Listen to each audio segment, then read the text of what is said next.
Check, check. Let me get down my phone. It says mic volume is It's red. Does that mean it's off? on. No, it says it's on right now.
Hey, what's up, players? This is Hall of Famer Teddy Long, and right now we're getting ready to have a six-pack challenge match with Potsy and Tino on the Big Podcast Show. Holla at a player.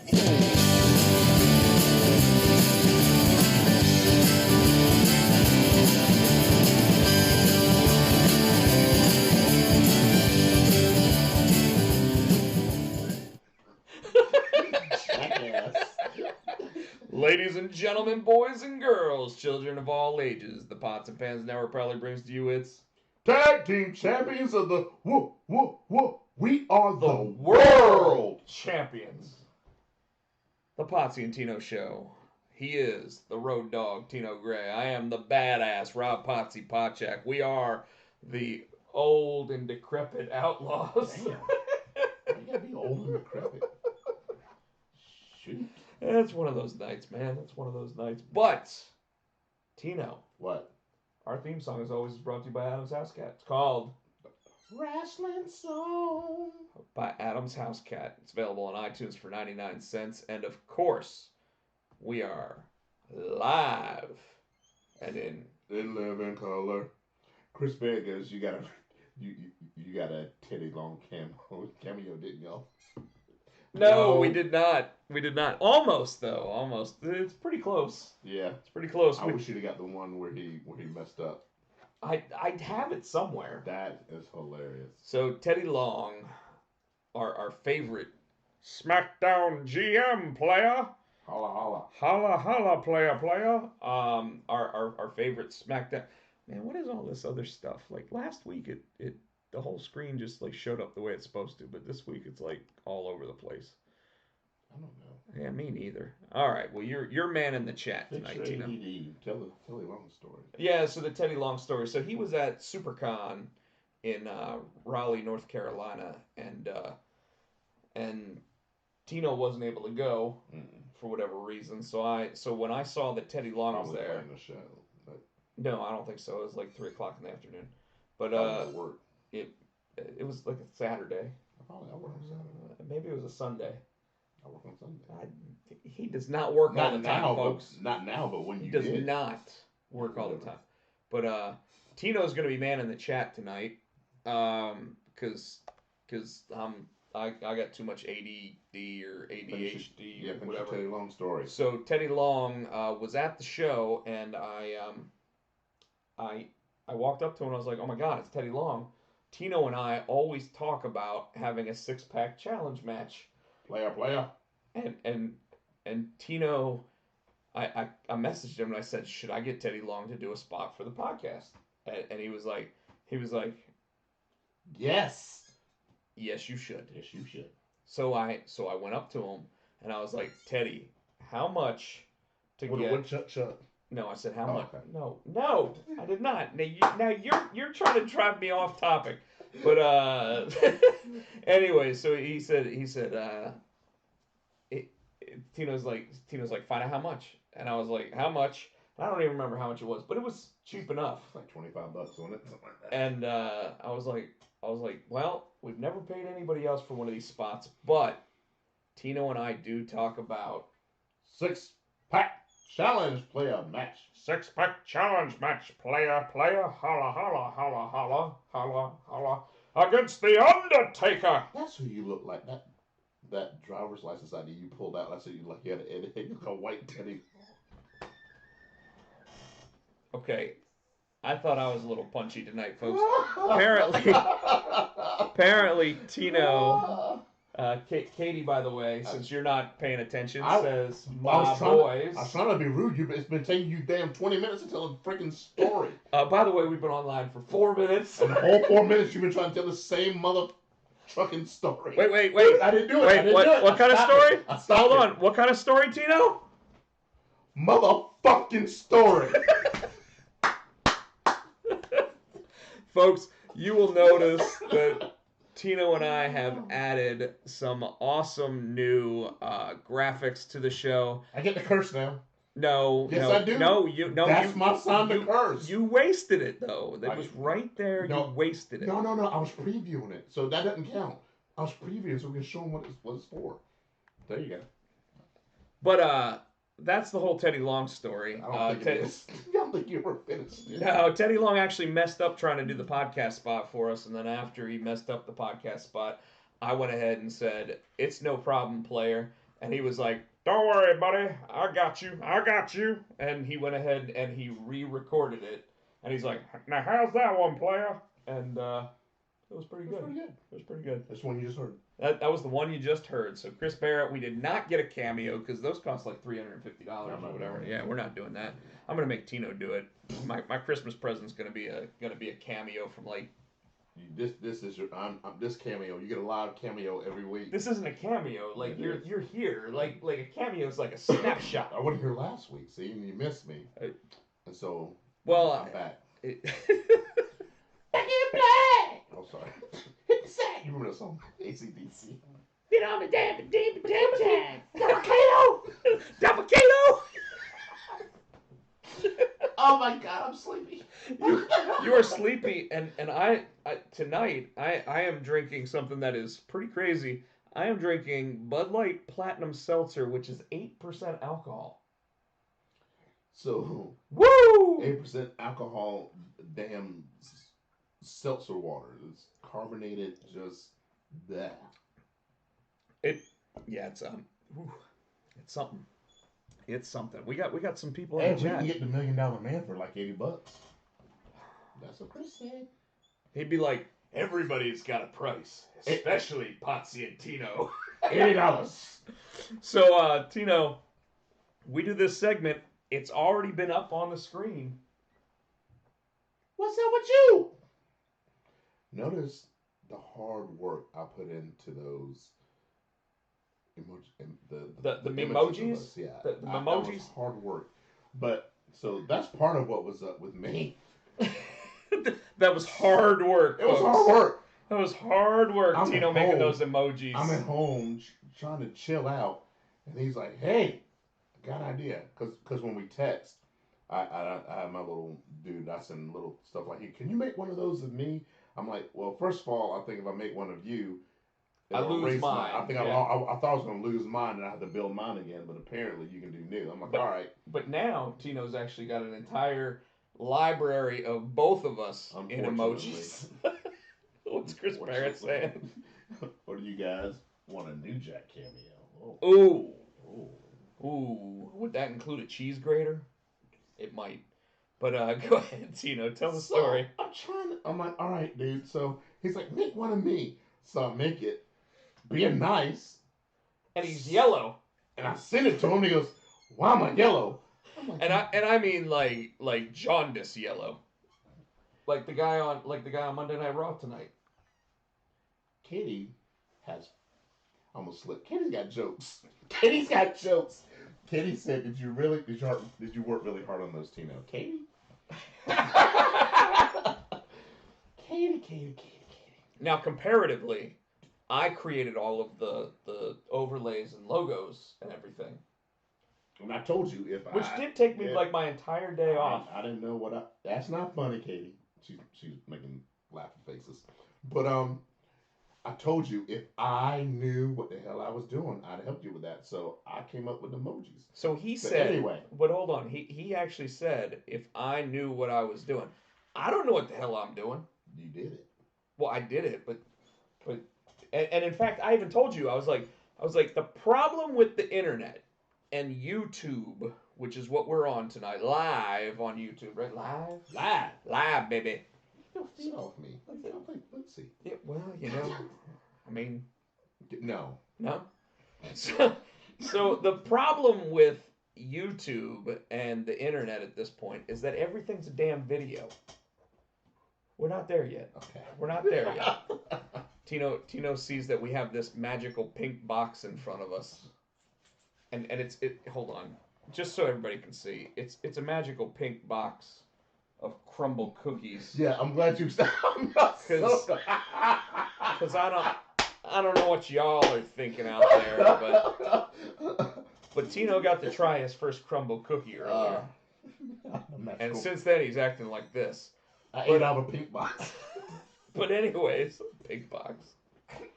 Oh, Jesus. We're not even started yet tonight. It's going to be a fun one. It is. So, what were we saying? I don't remember. You talking about the internet and putting Oh, yeah. So my problem with YouTube and the internet is that every time you try to actually figure out how to do something, there's a video of it at this point. Yes. And I can't stand watching videos of people when I'm trying to figure out how to make a video. No, Tina wants me to go to this one. So even though we'll get back to what's up with me and what's up with him, we're just gonna go ahead and right into this one, which is Rob's weekly rant. And that's right. The internet, in general, folks, I can't stand the fact that someone doesn't just put up text line by line of what you do to make this shit work right. I don't like it. I think it's stupid. I think that people like me, people like you, we are much easier at understanding and learning how to do this type of stuff of creating overlays, creating like video footage and everything else by you giving me a step-by-step, this is how you get on the internet. And maybe it's because I'm old. Maybe it's because you're older. I don't know. But you called me out. Well, you just had a birthday. In July. You're late. Yeah, but the whole coronavirus thing, whatever. like, just all right. just pushes everything back a couple months, you know. But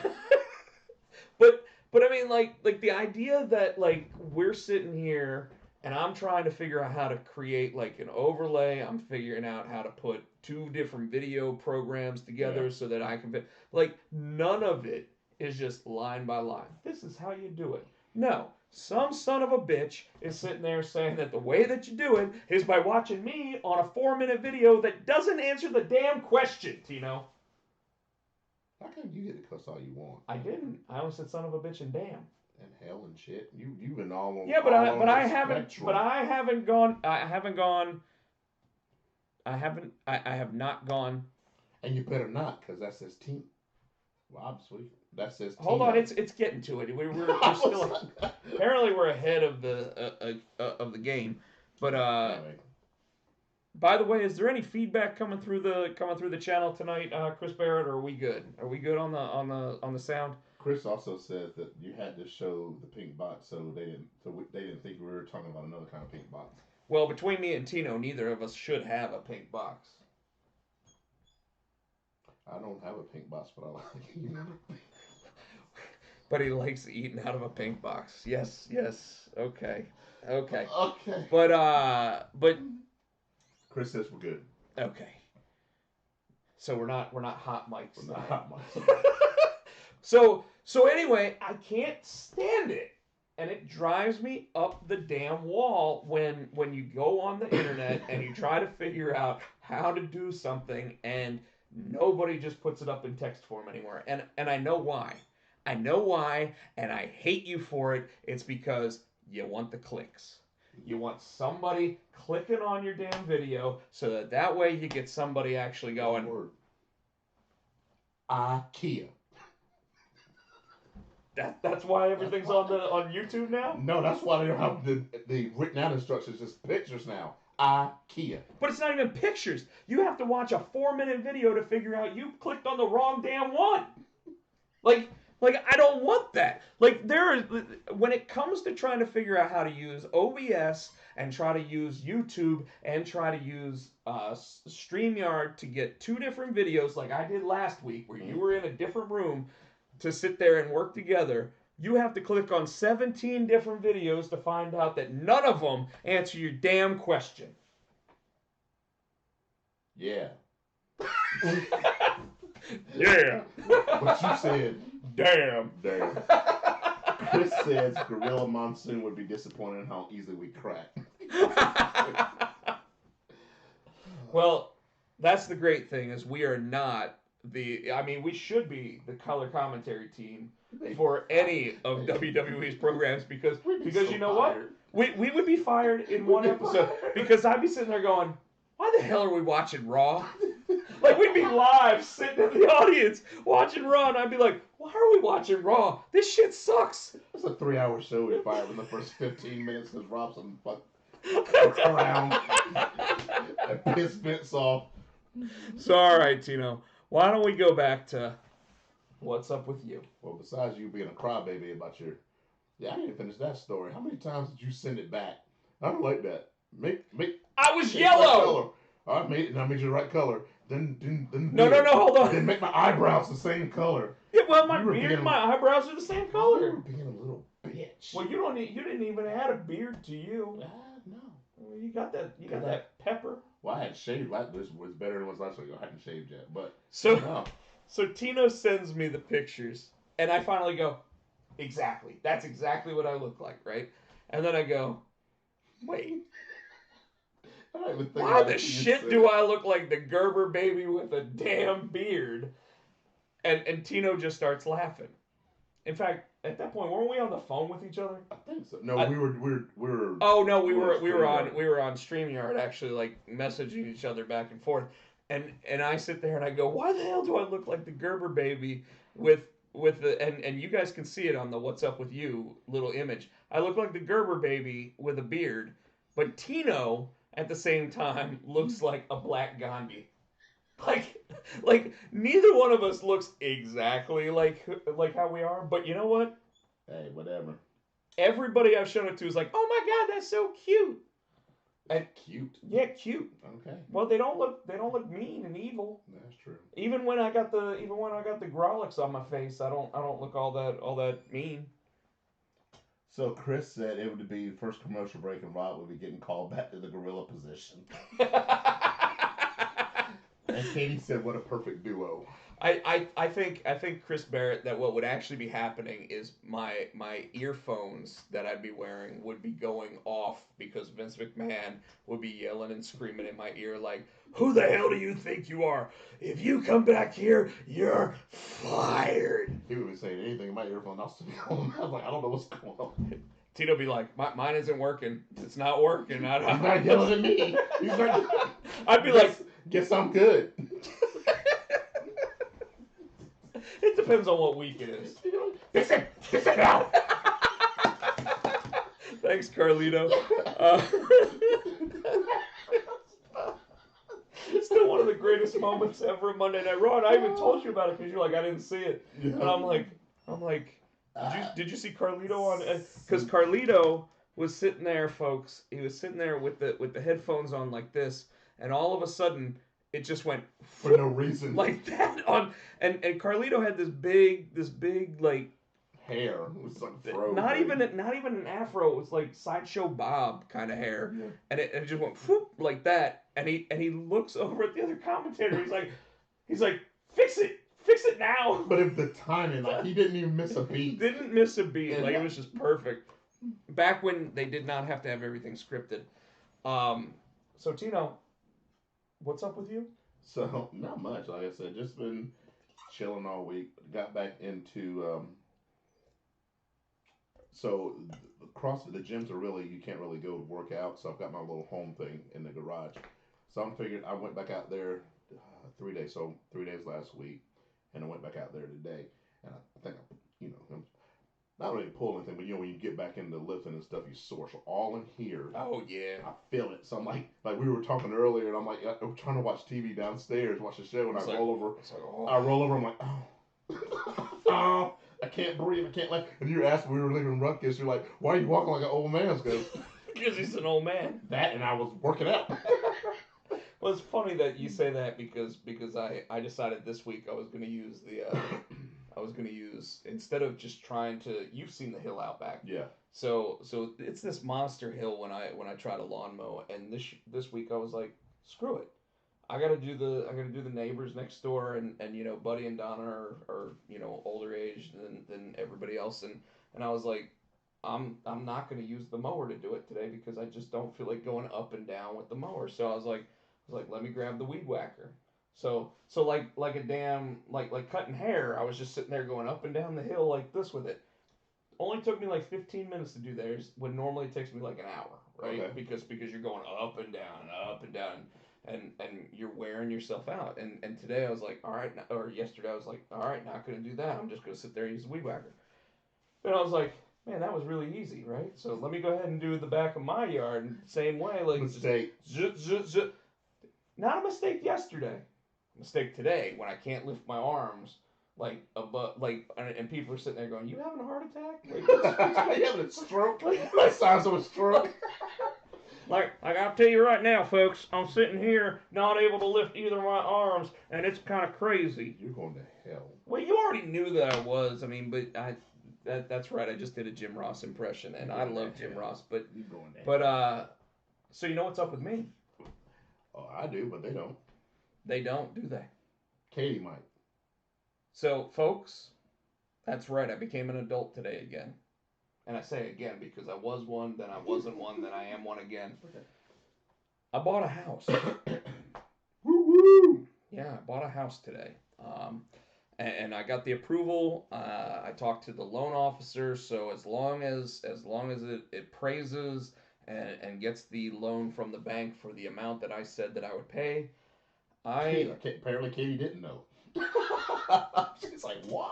I bought a house. So for those that didn't know, I had the possibility. We had talked a couple weeks ago that the Scrudio might be going away. And I don't know if you guys picked up on that.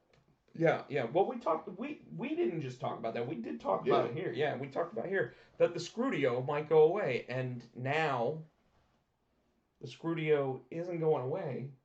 It's just moving. It's moving. So we said, Scrudio 2.0. I bought enough space to probably have multiple Scrudios in the Scrudio house. You haven't seen it yet on the inside, So I let Tino see pictures. I'm really happy with the purchase. It's almost where I live right now, so I won't be able to forget where it is. And it's still going to be 45 minutes for me to get this month. But now Tino will be able to stay over the night if he needs to, if we go really, really late. That's what we always do. But for those that thought that I might lose the living in North Carolina thing, I will be staying in North Carolina as long as the bank approves the loan for the amount that it needs to be. And at that point, I will be staying in North Carolina. Barrett said party at Potsy's new house. There will be a fill the fridge party. Yes. Fill the fridge party. Oh yeah, where everybody has to bring me a bottle of liquor. Oh well. That's the cost of admission, and it's not going to be tequila. I'm gonna be drinking the fridge party. No. But you could, that'll be the next weekend, but it'll just be you and me. Okay. Maybe a couple other people, like our friends, like Chris Barrett. Chris Barrett. Yeah. Maybe Katie, but not her husband. Oh, so many things. So anyway, yes. Yeah. And then of course that's so wrong. Folks, by the way, yeah. And she'll tell her husband. Said fair enough. Yes. And then of course there's like 2 days left, folks. 2 days left on the Indiegogo project. So please, if you have not supported the Indiegogo for the Junior High Horrors all ages coloring book, please do. Eric, the original artist of Junior High Horrors, has said that he will give away his original artwork cover from the very first issue that he did. Wow. So I mean, we're talking probably a $300 piece of artwork just by being a supporter of it. He will randomly select who wins it, and I got to tell you, I'm blown away by that because it's one of my favorite pieces that he's done. But it's something that you can win the original artwork for. It's a piece of Mikey that looks like the Halloween cover from the new version of the Halloween movie. So it's pretty awesome. It's an homage piece to Bill Sienkiewicz's Halloween piece, but it is something that he is giving away if we hit the $2,500 funding. So if you can help with that, we're at 15-15 with 2 days to go. If we don't hit that, we're going to announce exactly what we're doing with the funding because we do still intend to do the book, but we might not do some of the other side things. And Tino has not submitted anything to it yet, folks. So let's all give him a very, very big... Where's my logo? What do you mean, where's your logo? I showed you what I was working on. You didn't give me any feedback. I told you what I wanted. No, you didn't. The initials.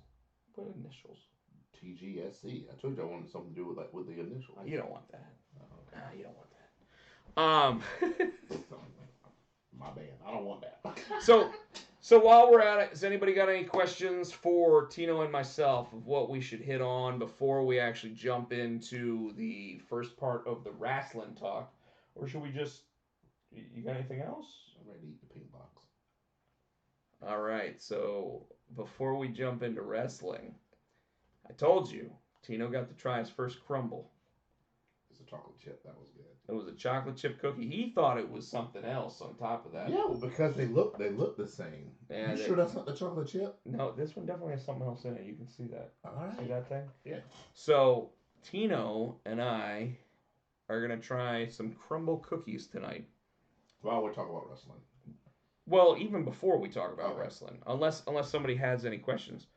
What's a crumble? Oh, it is crack. It's so good. It's over by Potsy's Day Job. I never heard of it. I've seen it a couple times when I was out and about over in that direction. She said, "Cookie gotcha." These aren't just cookie gotchas. No. Okay. Katie, these change your life. Yeah. Yeah. You're gonna look like me when you're done eating a crumble.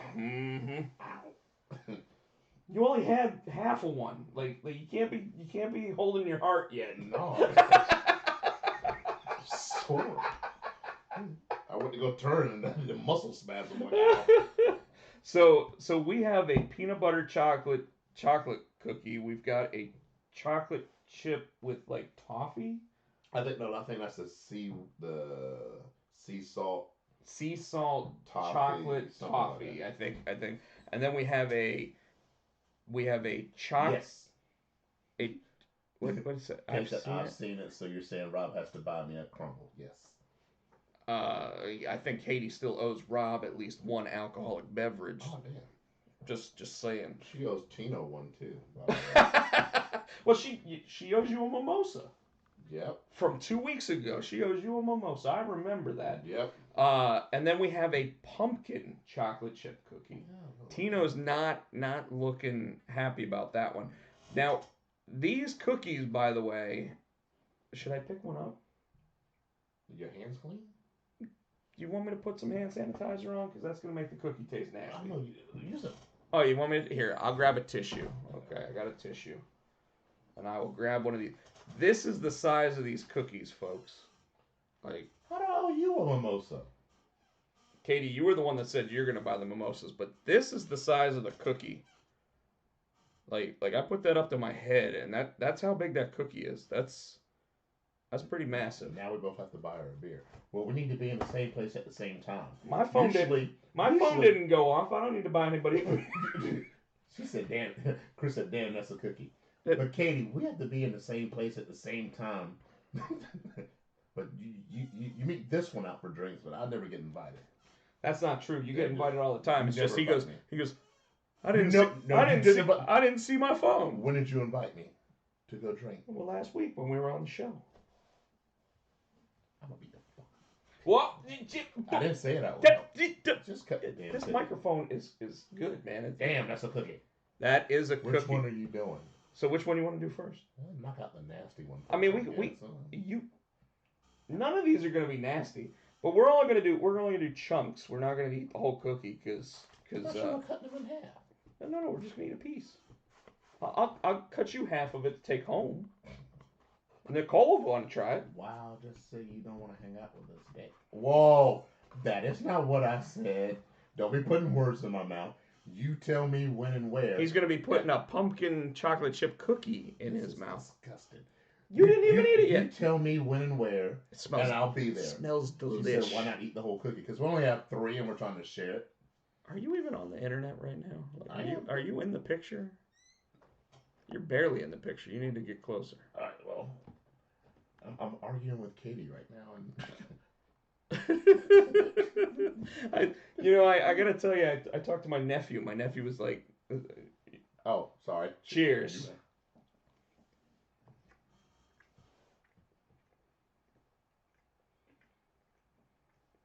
Okay, I gotta give it to you. I didn't think that was going to be as good as it is. But you know what it still tastes like? We were talking about this earlier. You gotta make the plans, she said. We were talking about this earlier. It tastes like a dog treat. That's actually not bad as I thought it was gonna be. No, that pumpkin one is pretty good. It actually tastes more like when you smell like a dog treat, you know? That's good as shit. But yet it still tastes kind of like pumpkin pie. It's good. That's good. All right. It's good, even though I said dog treat. It does not actually taste like a dog treat. It tastes like something you get in Chewy.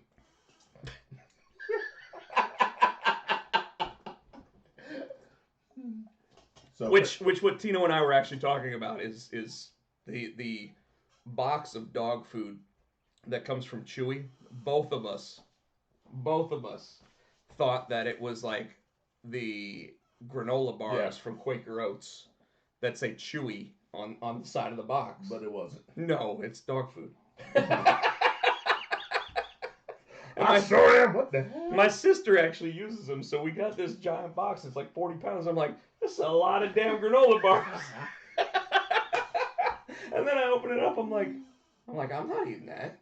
That's a bag of dog food. Not all dog treats taste bad, from what I've been told. Who's that, Chris Chris Barrett? Barrett. You're right, because bacon strips taste like bacon, apparently. I don't know. I've never had one. I think you're lying. No. I've never actually I eaten thought one. bullshit. No, because they don't look like real bacon. They look more like turkey bacon, so I wouldn't want that. Why are you examining? I used to have a dog. I would sit there and It looks like turkey bacon. I don't think I'm gonna try it, but hey man, if it looked like real bacon, I'd eat it. all right. You want to know? You want to know why I examine stuff like that? Oh hell. No. True story. The reason why I examine stuff like that is because a long time ago, I heard this story about how Stephen King, the fiction writer. Sorry, talk about bacon strips. Katie said you bring them to work for snacks.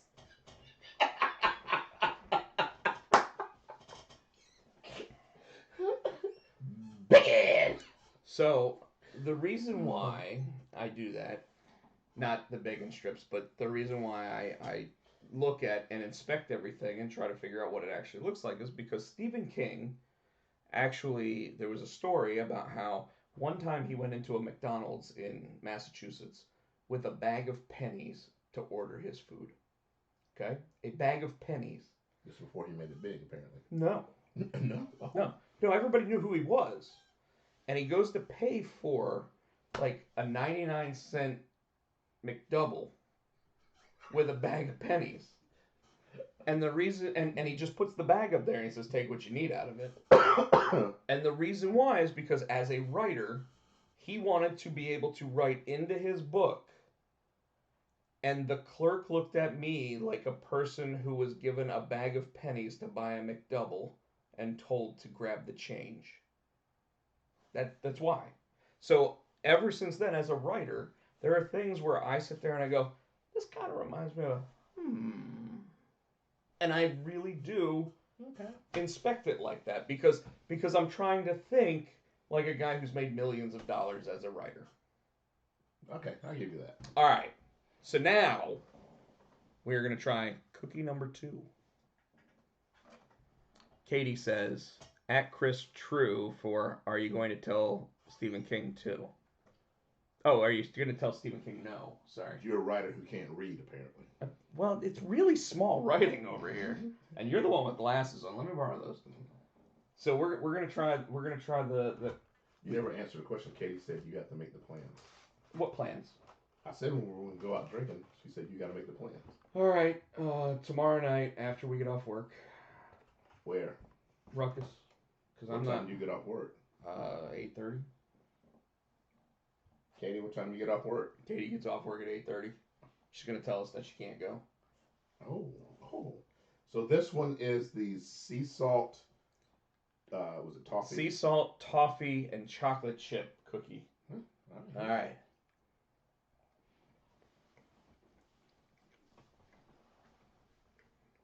Did you get all the flavors?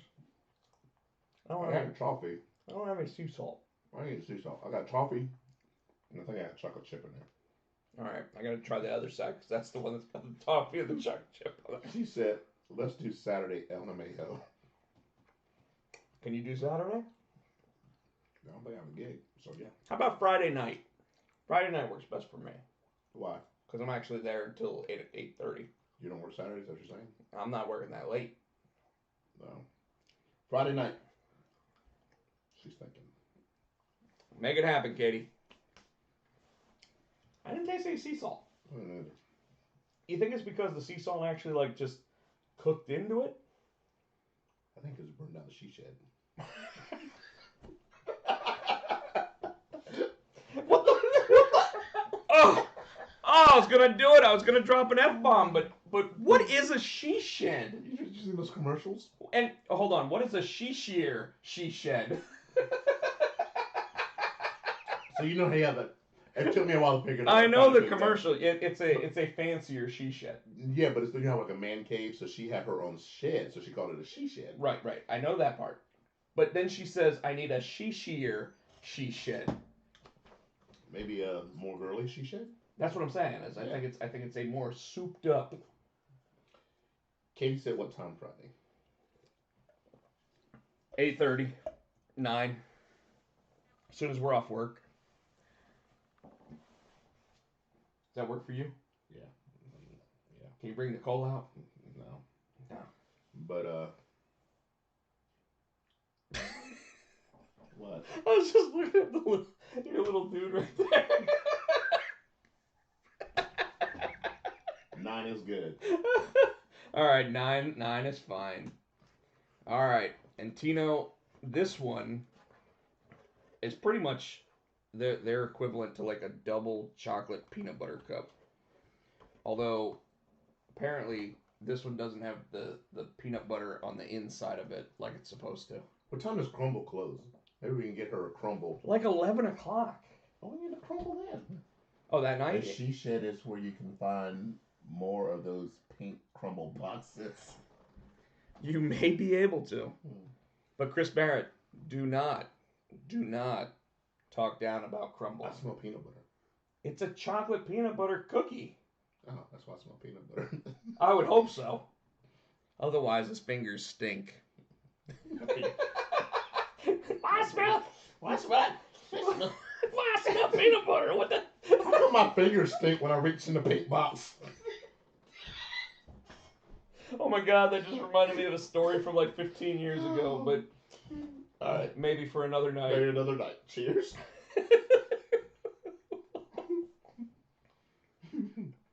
Oh yeah, that's the best one. I don't know. Surprisingly, that pumpkin one wasn't. But it's not as good as this. I'm not big on peanut butter and chocolate together. Get out. Tino's been playing Stink Finger. My buddy John, one time. Foobar? No, but John knows John. Foobar. Wrong. John knows Foobar. He's a cop in New York.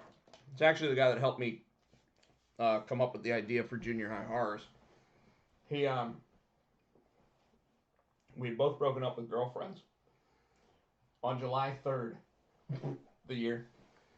So of course it turns to midnight, and we're like, it's Independence Day, and we're both sitting there high-fiving and everything else. And this girl comes out of the bathroom, and she goes, No.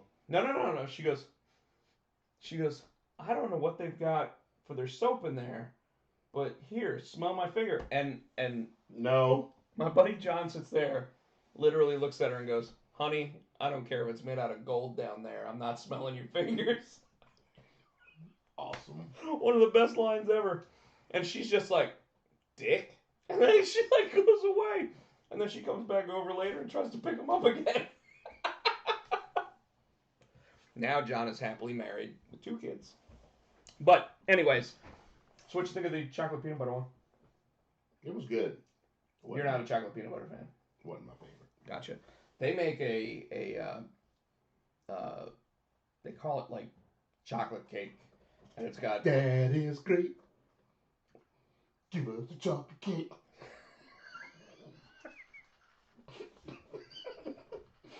We're in rare form tonight. We have, And this is water. Like people are not going to want us to talk about pro wrestling tonight. Yeah, I even have water tonight because of everything going on. Jumping Joe's offense. So that's everything that's going on with me. That's everything going on with you. Let's do it. And now we've tried the cookies. Yep. So Crumble, 2 thumbs up. Do we have that on there too? I sent you pictures. What? Of us with a thumbs up. Did you have that? Yeah, that's on the. Another thing. Okay. That's yeah. Next week it'll be on the opening. Like. So I went on a rant. Mm-hmm. You dropped an F-bomb. Mm-hmm. We talked about what's up with you. So you know what that means. NXT and AEW. These graphics, man. It's nice, isn't it? It's nice. You like that? I like this. And the fact that we can actually still be on the air. It'd be cool if we had like music play when we hit the graphics as we go to the next scene. And now we have, Now it's time for you to figure something out. Huh? Yeah. Okay. Yeah. See. I figured out See. the emojis. Yep. all you did was send me emojis. You didn't even figure it out. Like, I'm literally waiting until Apple says cease and desist. No more emojis. No more emojis. And then you know what I said I was going to do? I was going to hand draw those emojis. So they wouldn't be able to say it. I'd be like, I drew these. I don't know what you're talking about. These aren't emojis. These are Robojis. These are Robojis. It's a Tino G. Yeah, great. Tino G. Tino G.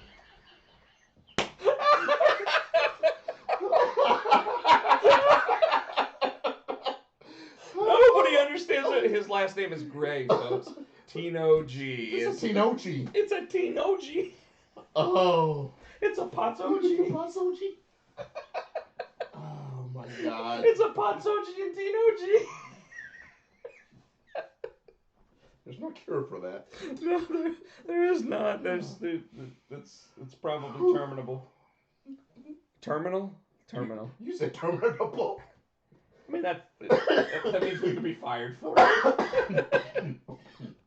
Tino's been. Oh, I'm still looking at the old. You okay over there? I'm choking. So, my grandparents were Polish. They used to say, "Give them a skaszum," when you would do that. And I'd ask, "What's a skaszum?" And it's when they hit you in the back like that after you started coughing. Oh hell no. Give you a Magnum. What's that called? Magnum Grizzly thing? Oh yeah, Magnum TA. So, Tino. Huh? AEW NXT. Alright. Who won? Who lost? Let's see. No, I don't care who actually won and lost the matches. I mean, who won? AEW. Really? AEW, dude. That main event made from top to bottom. That whole show was gold. Was awesome for me. But that main event, the bumps that they were taking, I thought Trent was dead a couple times. It's just they all did a good job of taking bumps though. But Trent took the majority of the bumps. So I think my favorite part, like the whole match was awesome. Then the mom comes and picks him up in the van. Well, wait, she drives hold away. on. Now there's been a week. The best friends, Trent Beretta and Chucky T, ended up winning the match, which is good for them because while they had been on a decent streak recently, I don't really remember them ever winning a match. And I don't remember them being. I think that was a good match for them to come out as, because I think as best friends coming out with Orange Cassidy, all the hugging, they're more like they're looked more upon as like a comedy thing. I think this match shows they're serious, they're intense, they're aggressive, they're violent side, which is I think what they kind of need if they're going to go forward and be serious contenders for any kind of tag team championships. Now I had seen them wrestle some serious matches with like the Young Bucks in Ring of Honor, like live. Well, yeah, but they hadn't done that here. Right. And it's, in fact, they are a comedy act, but they are talented wrestlers. Although, I will admit, Chucky T does look like he's letting himself go. Like he's almost like, if they're not going to push me, I'm just going to sit there and eat these crumble cookies. Yeah. You know, and let's be real, you eat 3 crumble cookies, you're going to look like me. You're not going to look like Chucky T anymore, so. But like I said, the mom came picked up in the van, and when she stopped and she put her hand out the window, I thought she was gonna do the Orange Cassidy. Oh, the thumb. The thumb. No. She totally flipped them bird. Now let me ask you a very serious question here. All right. Would that have been the main event if that was not going to be the ending? You mean the end of that feud?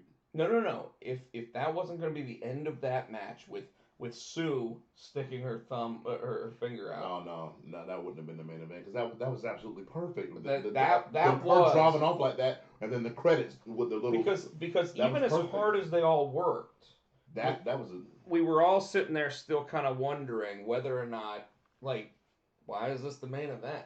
You know what I mean? We know that they're all good workers. Yes. And AEW sometimes sits there and goes, hey, the best workers get the main event rather than the top over guys, right? But but we still sit there and go, why? But I think the consistency and the way they wrapped it up too. The mom came out because that's what it all started over was that damn van and the mom and him talking junk about the mom. So they had the mom come at the end in the van and with the filming the birth. That was the perfect ending. However, I was a little shocked that the van had been cleaned. Like they went out and they bought her the exact same minivan. Yeah.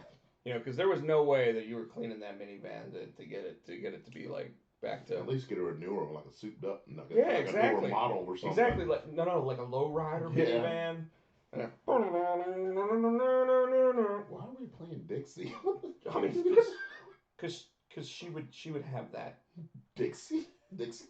Yeah, why not? Isn't that what happens when you pull the thing? No. Okay. So what would be played in hers? I don't know. Probably Karen's shit. I don't know. Hit me, baby, one more time. Mm-hmm. Oops, I did it again.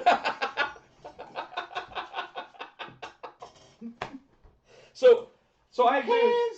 I agree with you when it comes down to it. Last week was won with the main event. Mm-hmm. However, the main event of NXT was a better wrestling match. It was Damian Priest versus Thatcher. I still think there was wrestling in the AEW paper main event, but you know what I'm saying. I'm not saying there wasn't wrestling. I know what you mean because Thatcher's supposed to be that catches thatch can. Thatch can. Yeah, so that he's supposed to be a wrestler, and he brought the best out of Damian. Damian is a good worker, but I think Damian's more of a power brawler. I don't think he's much of a wrestler, and I think working with Thatcher brought that out of him. Thatcher made that match. Thatcher carried him through that match. It's interesting too because Thatcher has that Simon Gotch, Mm-hmm. What is it, Lou Thez look to him. Yeah. So he's got that old throwback look, and they make sure he doesn't shave his chest. They make sure that he hasn't gotten his teeth fixed. Mick Foley. Yeah. Well, Mick got his teeth fixed. They just kept getting knocked out. You just take him out. Whereas with Thatcher, he had one of them knocked out, the other one got knocked up. Yep. You know, so he's got a pregnant tooth up there. Same like Cesaro. Well, Cesaro actually had his pulled back out, Yeah. but knocked up. I'm laughing at my own joke. I didn't get him to pop from it. That's kind of disappointing. One. We got anything in the chat? No. So if Dusty taught us anything, it's you can eat nothing but crumbles and still be an athlete. That's Chris Barrett. Hey, later on in Dusty's life, he didn't even look like Dusty anymore because of how much weight he lost. I think because he got sick. I don't think that's anything he did. I don't know. I think he. You might be right, but no one ever said that he was sick. It's just like I think they put him on something, like maybe it was tying it up or whatever, and that kind of stuff. But interestingly enough, getting back to the matches, I felt the Io versus Shotzi Blackheart match was the best women's match of the night between the two programs. Yes, and it opens NXT. And but you go to AEW and their women's Thunder match, Rosa. Thunder Rosa wasn't even a AEW woman. That match was awesome. Versus Ivelisse, the former am I right? The former Tough Enough competitor. I think so. So. If you guys know for sure, let us know. But Io Shirai definitely brought out the best in Shotzi Blackheart. I think Shotzi brought out I think Shotzi made Io go put it in another gear too. Sure. Because Io is more of a high flyer, but she did a lot of groundwork with Shotzi, and Shotzi made her. Io likes to slow things down, and Shotzi made her go. Shotzi was bouncing off and made her go. So they brought the best out of each other. They definitely made each other. So I will say that I think that proves once again that NXT does have the best women's division in all of professional wrestling. No doubt. Even when people get called up, get moved to one program or another or anything else. And I think that's why when you end up having like a Sasha Banks or Sasha and Bayley brought back down to wrestle a tag team match against them, you get this really, really strong women's tag team match. Whereas whereas we've really kind of missed that since then, right? Yeah. I don't remember really much of anything else that happened on either of them except Bobby Fish and Roderick Strong went up against who did they go against? It wasn't Imperium because Imperium went against Breezango, but Bobby Fish and Roderick Strong. Oh my God, who did they go against? But more than anything, it isn't about who that match was with. Like they lost. The ultimate the undisputed era lost that match. But the interesting thing about it was later on, Tommaso Ciampa ended up beating the hell out of somebody outside, the guy who's going to face him this week, and Kyle O'Reilly is the one that stopped the fight.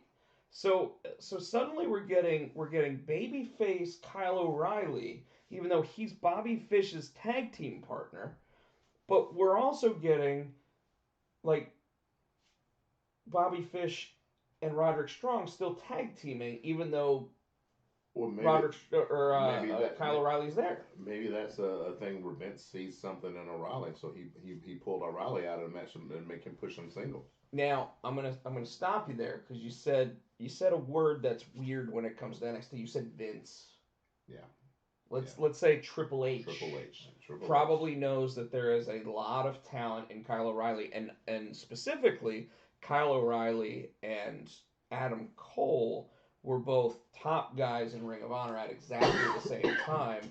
Whereas Bobby Fish, interestingly enough, was their TV champion, and Roderick Strong was just the guy that had been there forever. Now, don't get twisted. Red Dragon was a hell of a tag team. Sure. So I don't know why, but out of the two, maybe.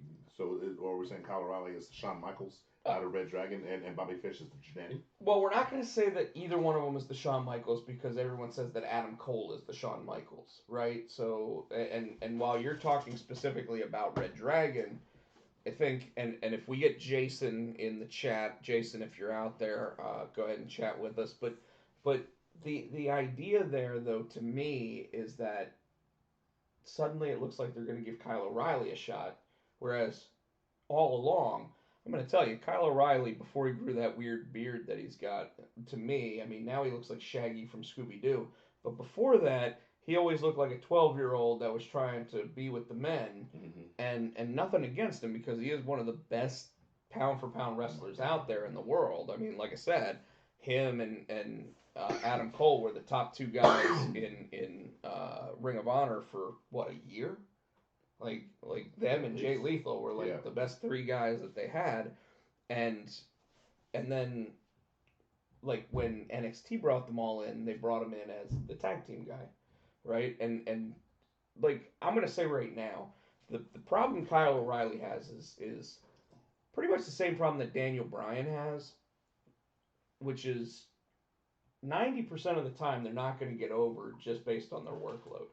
Like they've got to have something that gets them over. The thing that got Daniel Bryan over, Daniel Bryan will probably even admit it, is the fact that CM Punk quit. Like to the level that he became the Yes Movement. You know what I mean? So ultimately, like I look at Kyle O'Reilly as, okay, here's a guy that could join in on the United States Championship run or the Intercontinental, specifically the Intercontinental run on SmackDown right now. I could see Kyle O'Reilly just showing up and being like, hey, this is a three-way dance, you know what, I want in. But I don't ever see him being world champ. He could tag with Zayn and they can be the Gingers. But he's only a ginger beard. Kyle O'Reilly's not a ginger up top. No. He's got like that weird like Scottish thing where he's got like dark hair, but he's got a beard, like almost like me, where I've got like darker hair here than I do in the beard. So, but anyways, that is when I grow it in because obviously I shaved my head this week so that it matched up with the graphics. Anything else you want to really say? I mean, they announced that there's a women's #1 contender match coming up, and then they also said that there is an elimination gauntlet match, which is going to be like Royal Rumble style for the men's. I think it's like every 2 minutes, the next guy comes in. The first two are there for 5 minutes, and every 2 minutes another guy comes in. Yeah, so it's almost War Games style. Now is without the cage. Are they gonna wait till everybody's in before it starts? You know what I'm saying? How they do that sometimes you can't. I don't think so. You can't get a pinfall or whatever. I don't think so, but I don't think they've told us who's in yet either. They did. Did they? All of them? All of them? Like I think they did, yeah. So we know. There's like 6 guys, right? Yeah, they've listed everybody who's there. It's Thatcher, it's Grimes, is it Gargano, Ciampa? I think so. You know, so like, it's going to be interesting. And you said you think it's going to be Grimes. I think that Grimes is going to win the match, but I could, I easily could be wrong. I'd love to see Thatcher go up against Finn Balor like in a one-on-one match. But you know who could win that match, Tino? He hasn't been around for a while. Velveteen Dream. No. Why do you say it like that? No. Who? Dexter Loomis. Your boy. Oh, yeah, we haven't seen him in a while. That'd be a beautiful thing, but I think like if all of a sudden like one of the guys can't participate because that's what always happens in those. Oh, this guy can't participate. Blah blah blah, and then all of a sudden like the music hits and it's like, oh, look at who's here. Blah, blah, blah. I think it might make sense that you got your Cameron Grimes because I think didn't he's got a win over Balor. Yes, he does. It's only War Games if it's 2 rings in the cage. Yes, Chris Barrett, I know. I'm just trying to say it's War Games rules. Because this is a first time ever gauntlet elimination style match where more guys will enter rather than just as soon as one guy gets eliminated, then another guy enters. Because it never makes sense that a gauntlet match happens like that to me. No. Because the guy who starts it never wins. No. And in fact, the closest we get to that is Kofi Kingston almost won. Mm-hmm. And then he became world champion anyway, right? So I don't really have anything else about NXT or AEW from last week. Chris Jericho likes to call himself not only the demo god now, but I think he also calls him the Million Man, where they went over 1 million viewers last week. So he believes he's the reason behind that. By the way, him and Jake Hager make a really good tag team, but Jake Hager still looks like when they took Orange Cassidy, put him in the Captain America like machine symbol, like that weird machine, and then he walks out and he's Jake Hager all of a sudden. I can see that. Yeah. So at some point in their AEW careers, I would love to see a tag team with Orange Cassidy and Jake Hager. Obviously, they're going to have to be on the same page at that point. I can see it happening. And speaking of Page, what about Adam Page? Oh, I don't know quite what they're doing with him yet because we had the thought that he would probably join up with Tully's group. Well, you had that thought. Mm-hmm. Like, take credit. But I don't know if that's going to happen because when they won the belts, they kind of shunned him. Even FTR shunned him. Like, yeah, he's pretty much we used you. I was interested to see too. Omega was kind of heelish in his commentary when he was talking about Adam Page. Well, that's because they're setting up Kenny and Page. And then when as the match was over, Omega got up and said, "Oh, I gotta go," and he left, leaving Adam Page to look around. So yeah, I know they're setting it up. So I guess they're setting up Omega to be the heel. I don't know how that's gonna work out. Everybody. Yeah, it's really weird. Like specifically with the elite guys, the Cody, the Bucks, Omega, and Page, that now they're starting to work against each other.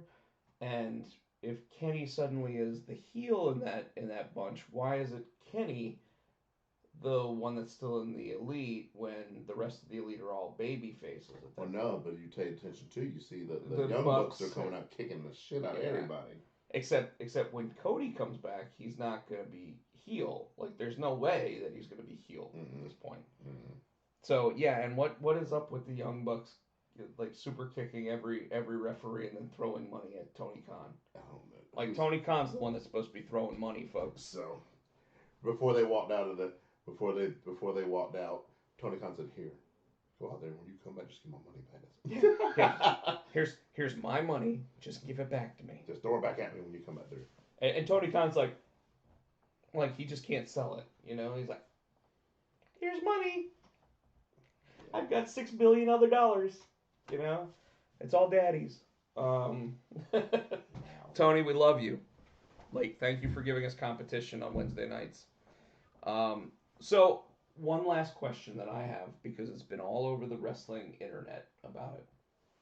Interwebs. In your opinion, should NXT move to Tuesdays? No. Should they move to Thursdays?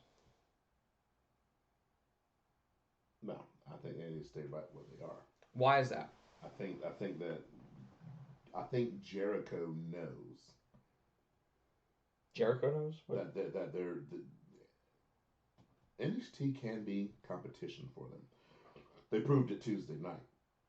If they get on the same page and they get their shit together, they can put on, a good show that will give AEW competition. I think right now AEW needs that to stay sharp and to stay on top of their game. If NXT left, I just think that if NXT left and AEW had Wednesday by themselves, they would slack off.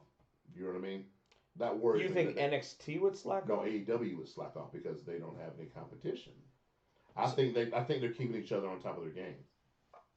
That's an interesting thought, because a lot of people would think the other way, that AEW is just going to do their own thing, no matter what, and NXT right now is trying to play catch up. Mm-hmm. However, I think I've said it multiple times. I don't think NXT cares. Now, USA may care, Vince may care, but I don't think Triple H cares nearly as much about this competition as everyone seems to make out. And the reason why, and I've said it all along, is that me personally, at this point, I'm not always home on Wednesday nights, right? So when I get home, even if it's at 8 o'clock, I might watch one of the two shows. Yeah. But I'm probably more likely going to watch AEW, because Friday morning, before I go to work, I can watch the entire NXT show with no commercial interruption on the WWE network. And I think you can even do it on the free version of the WWE network now. Barrett says NXT should move to Thursdays only after they can prove they can beat AEW. Well, they've proven they can beat AEW. The episode, regular.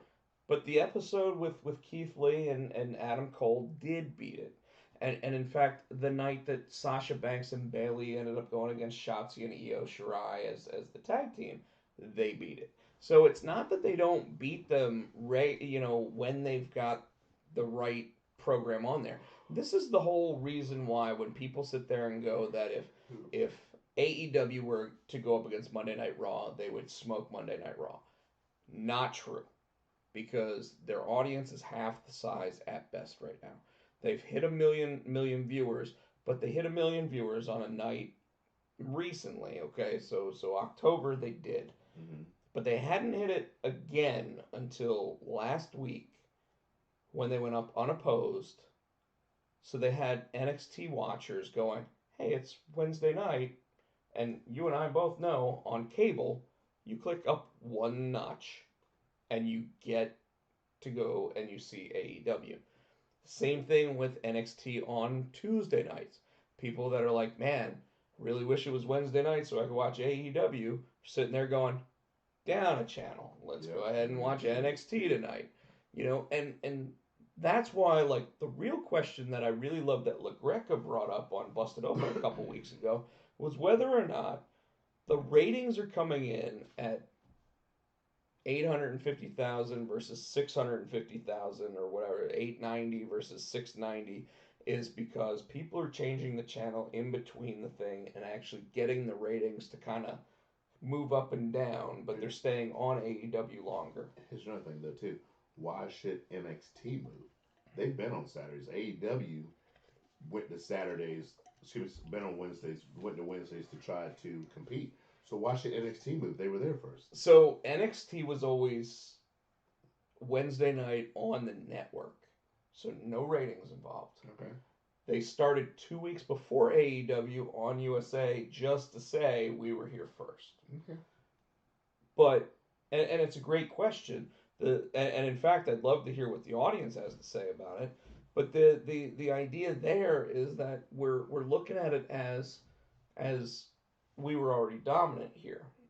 NXT wasn't dominant on live commercial television. AEW wasn't the winner on live commercial television. Now they are. But here's the thing, and this is where you mentioned the name of Vince earlier. Yeah. Vince went to USA, and Vince said, Bonnie or whoever's in charge, because it used to be Bonnie, I think her name was Bonnie Wright.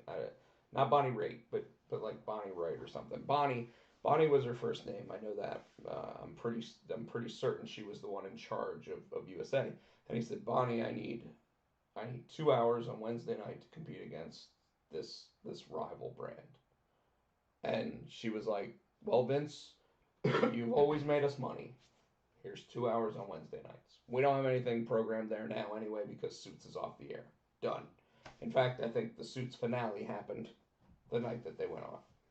So, all that said and done, you look at it and you go, okay,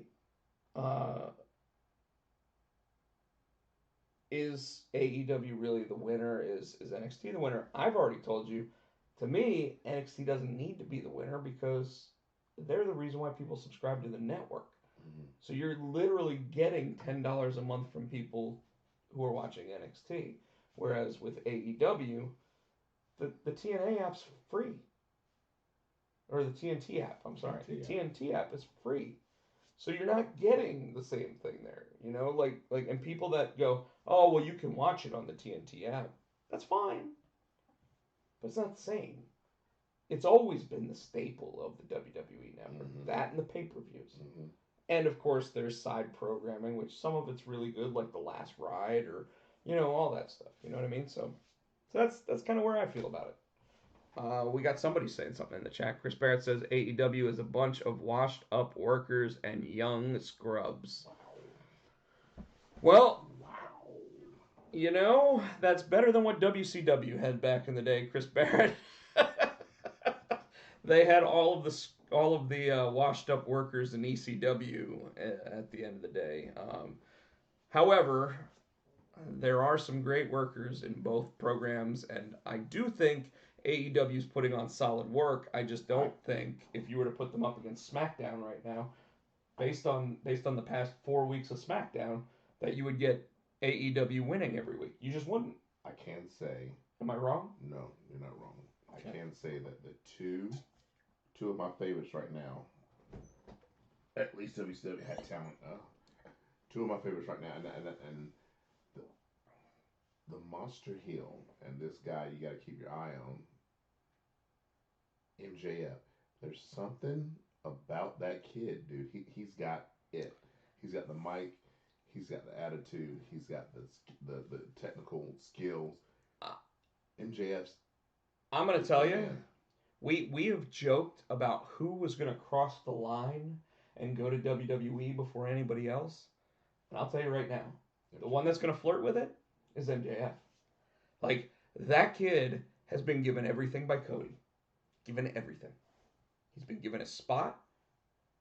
Not his dog spot. Arn Anderson's spot. But wow. But MJF is going to be the one that WWE goes, if we steal this guy, it's over.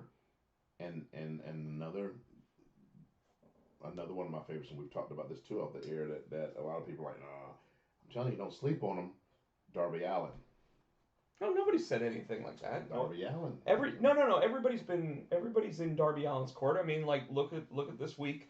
You had Jon Moxley sit there and say, and we're gonna come, like, they had that weird Darren Young looking guy with the buck teeth. These two are going to be the future of AEW if they stay and they get these kids have the ball and run with it. AEW be nonstop. AEW has so Katie. much potential. I really want them to succeed. Katie, I'm Good very night. disappointed you're leaving us, considering we all have to be at our day jobs at like 10 o'clock, and I have to go get a cashier's check for $2,000 for my new house before that. So I'm very disappointed you're going to bed before me. Yeah, Katie. But hopefully tonight I'll be in bed and we're older. Yeah. We're staying up later. Yeah. Yeah. She don't care. She doesn't care. She doesn't care. She's probably already gone. Night, Katie. We miss Night, you. Katie. Anyways, so the She said, "I'm sorry, I know." no. Go home. We're teasing, go we're to teasing. sleep so that way you can handle the 8 hours of insanity that's going to happen tomorrow, because it's definitely going to be insane. We didn't even talk about any of that because I don't talk about my day job, but we could have talked about something along those lines. But anyways, I digress. yes, I will also digress. Not just you. I will digress. I will digress. But I do think that when contract negotiations come up, MJF is going to be the one that looks for the money. Now, granted, he's also going to say, "What would you guys do with me?" Oh yeah. Like he is that smart. He is going to ask for input on his character. That's what I say. I wonder if he's going to look for creative control. I wonder if he has creative control now. But in AEW everybody has creative control. That's the thing is that they sit there and they go, your input is required, right? Okay. Whereas in NXT I think it also is, which is why someone like Eric Young actually did really well with Sanity in NXT. But then when he got called up to Raw, it was one guy makes the decisions, right? So but I can tell you right now, MJF would walk into NXT and take the title day one. You look like you got like MJ at best will get limited creative control, and that was Chris Barrett and Woodward 19 says WWE would just put MJF at the mid card at best. He's also much more room to do in AEW, which is true. And we've discussed this too. Whenever somebody else comes in to WWE that has been a big name somewhere else, they shit on them. Karrion Kross is a direct example of the otherwise. He went right to the top. But then you got EC3. You got Eric Young. Well, no. But when they came into NXT, they got all that talent, all that creativity, everything else. Okay, it was when they went to Raw or SmackDown. I agree with you. Okay. But it's you have to see Vince's vision, you have to live Vince's vision, and then you have to expel Vince's vision, and it can't come out of your butthole. It's got to be everything, right? Okay. And that's why someone like Eric Young was only used for 2 matches on Raw, and then he immediately goes to TNA or Impact, and he becomes the Impact champion. Which, granted, he's going to lose to Rich Swann, but the idea there is that's where, like, you look at the guys who come into, like, you can say that the WWE shits on everybody, but it's not the WWE. It's Raw and SmackDown that shit on you because you're not Raw and SmackDown guys. Look at how long it took Booker T to become a world champion. He had to become King Booker before he became a WWE world champion. He was a WCW champion walking in the door. And then Buff Bagwell screwed it up for everybody. Yeah. Right? Sean Stasiak ruined it for everybody. All these guys that were late bloomers in WCW ruined it for everybody because WWE wasn't able to sit there and say, "Hey, let's bring in Sting, let's bring in Flair, let's bring in Hogan, the NWO, any of that," right? But you're right. I'm just saying that a guy like MJF wouldn't necessarily walk right into SmackDown or Raw. Now, some of them do. AJ Styles, they didn't shit on him. They give you that. He walked right into a program with Jericho on his way out the door.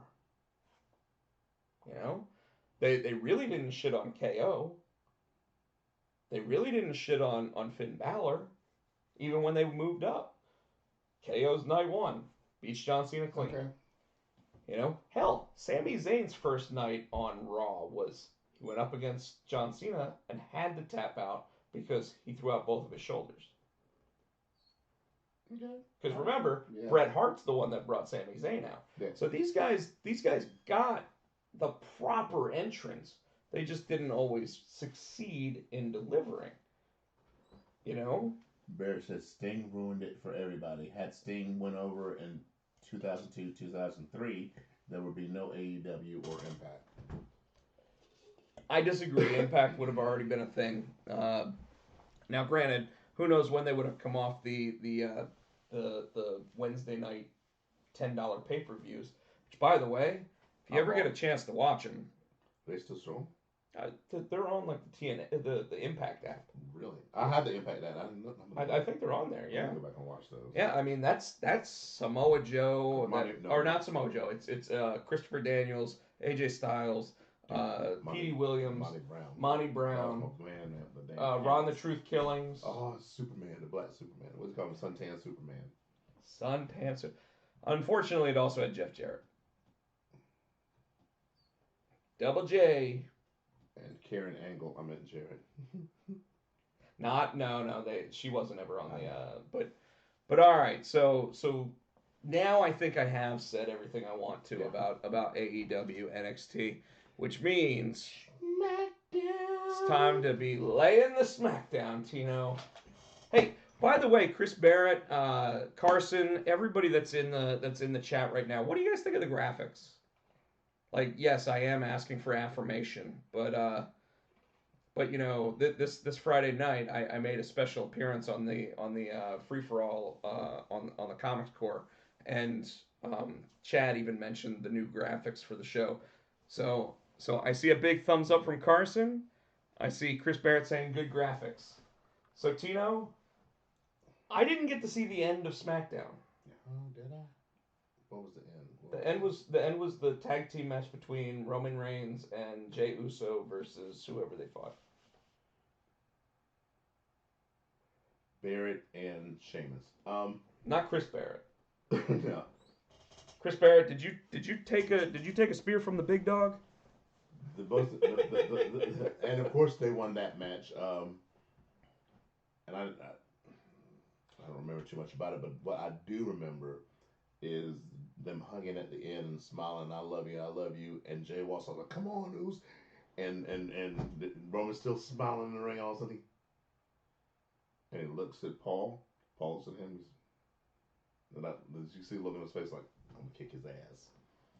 So, I absolutely loved the vignette that was that had Paul Heyman's words to it about the dynasty. Yeah. And he's like, but there's only room for one big dog. Are you out of water? Yeah. Is that what you're trying to say? I'm trying to eat my ice. Sorry. You're just making a lot of noise. we get an audience and you're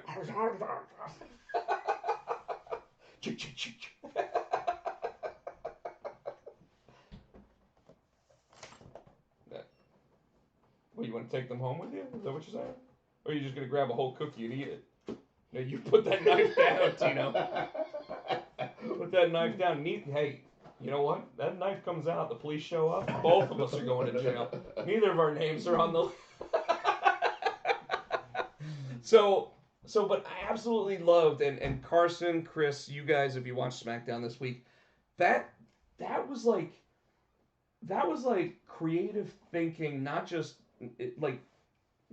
in essence of talking about the Samoan dynasty of the WWE, but it was creative thinking because it legitimizes Jey Uso. You know? And Roman though. I think Roman's already legitimate. Like Roman has main evented 3 WrestleManias at this point. Okay. We know that Roman Reigns is supposed to be the new Brock Lesnar now. But it legitimized Jey Uso.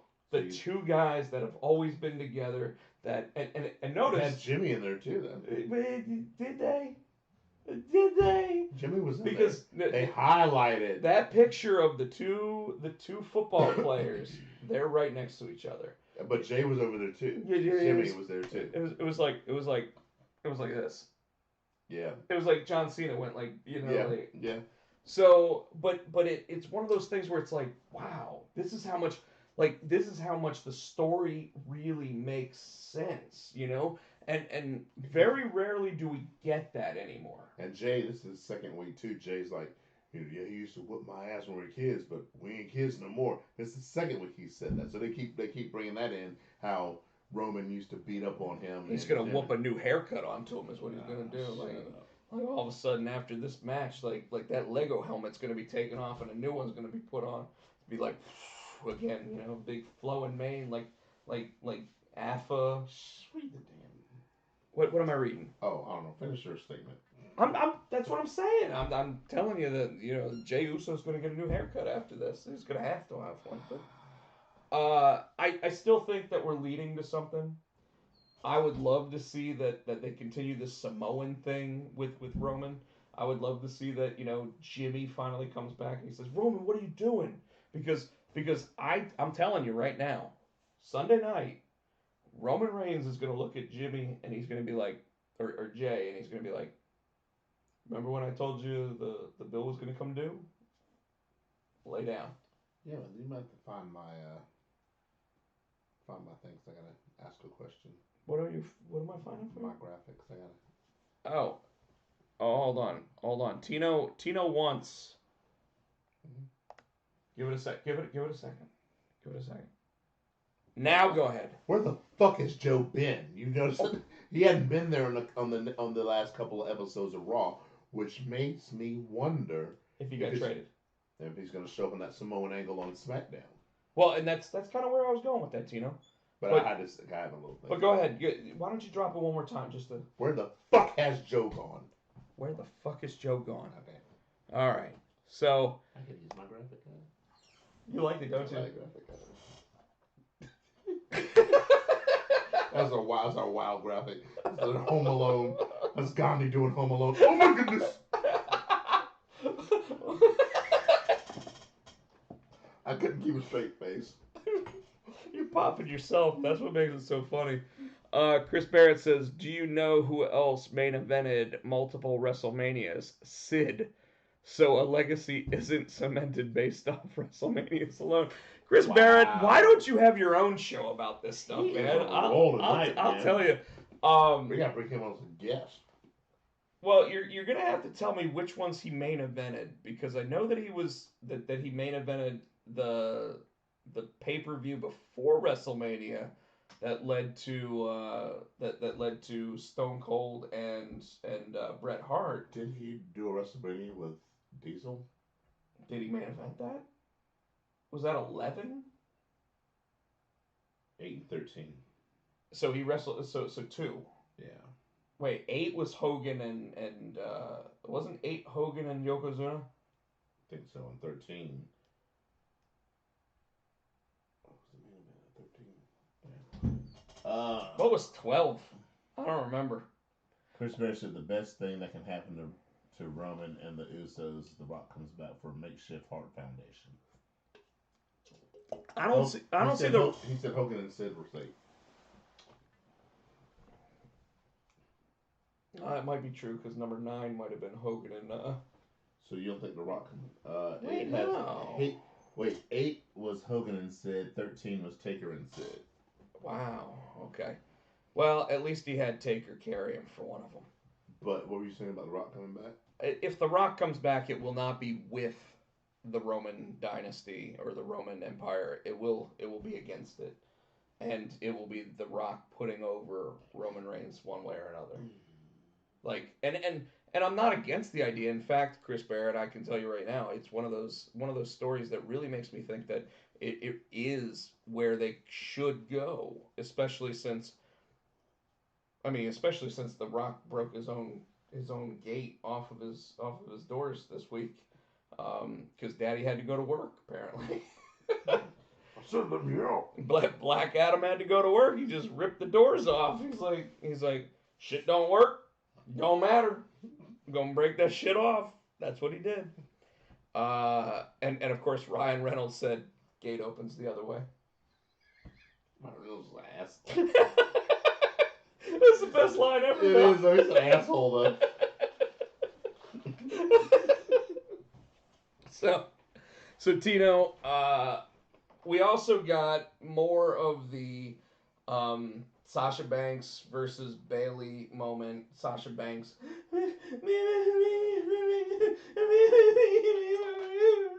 the whole time until she basically said, "And when I come back, you're just gonna have to deal with what I do now."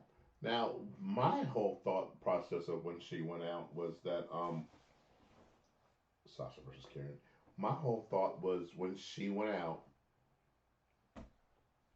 she would come back Sunday, and Help Nikki Cross win.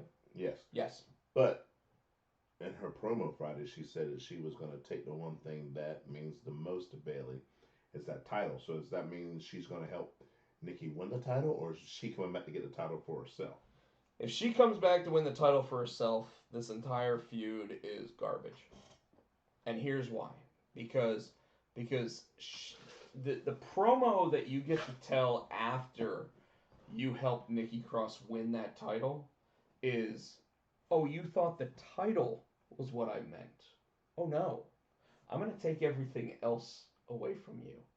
You're not going to have anything. You're literally going to be the Karen in a department store at the end of all this. And I think dude, she'll say that. Bruce Pritchard, you heard me say it. Put it in the script. But but no, it's going to be something along those lines where she sits there and says, "Oh, it wasn't the title. It was everything else." And that's going to be what leads to Hell in a Cell. That leads to Royal Rumble. That what because the two of them are gonna be the two of the last three in the Royal Rumble, and I could see them eliminating each other, and then Sasha just smiling when that happens, rather than Bailey being happy that she eliminated Sasha. Sasha actually laughing at the fact that you didn't win again, and it doesn't mean anything to me because you already took it all from me.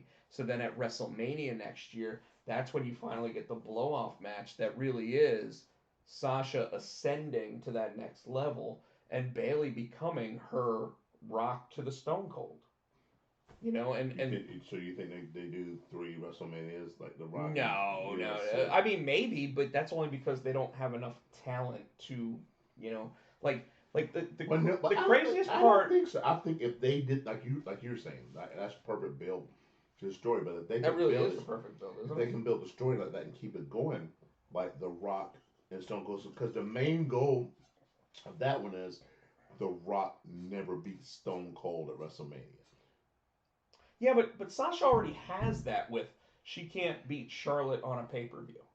Yeah, but I'm saying not that necessarily, but have something else. No, sure. I just ultimately think that the reason why The Rock and Stone Cold was so big is because you also had Triple H, you also had Mick Foley, you also had The Undertaker, you also had Kurt Angle, you had all these guys that would keep The Rock and Stone Cold away from each other for 11 months, Yeah. and then all of a sudden you'd get to Royal Rumble time, and you'd be like, shit, there's 4 guys in the Rumble that could actually win this shit. Oh, damn, Austin versus McMahon, and Austin wins the Rumble because of it. Boom.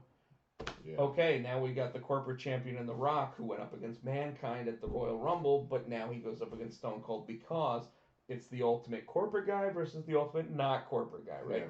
Yeah.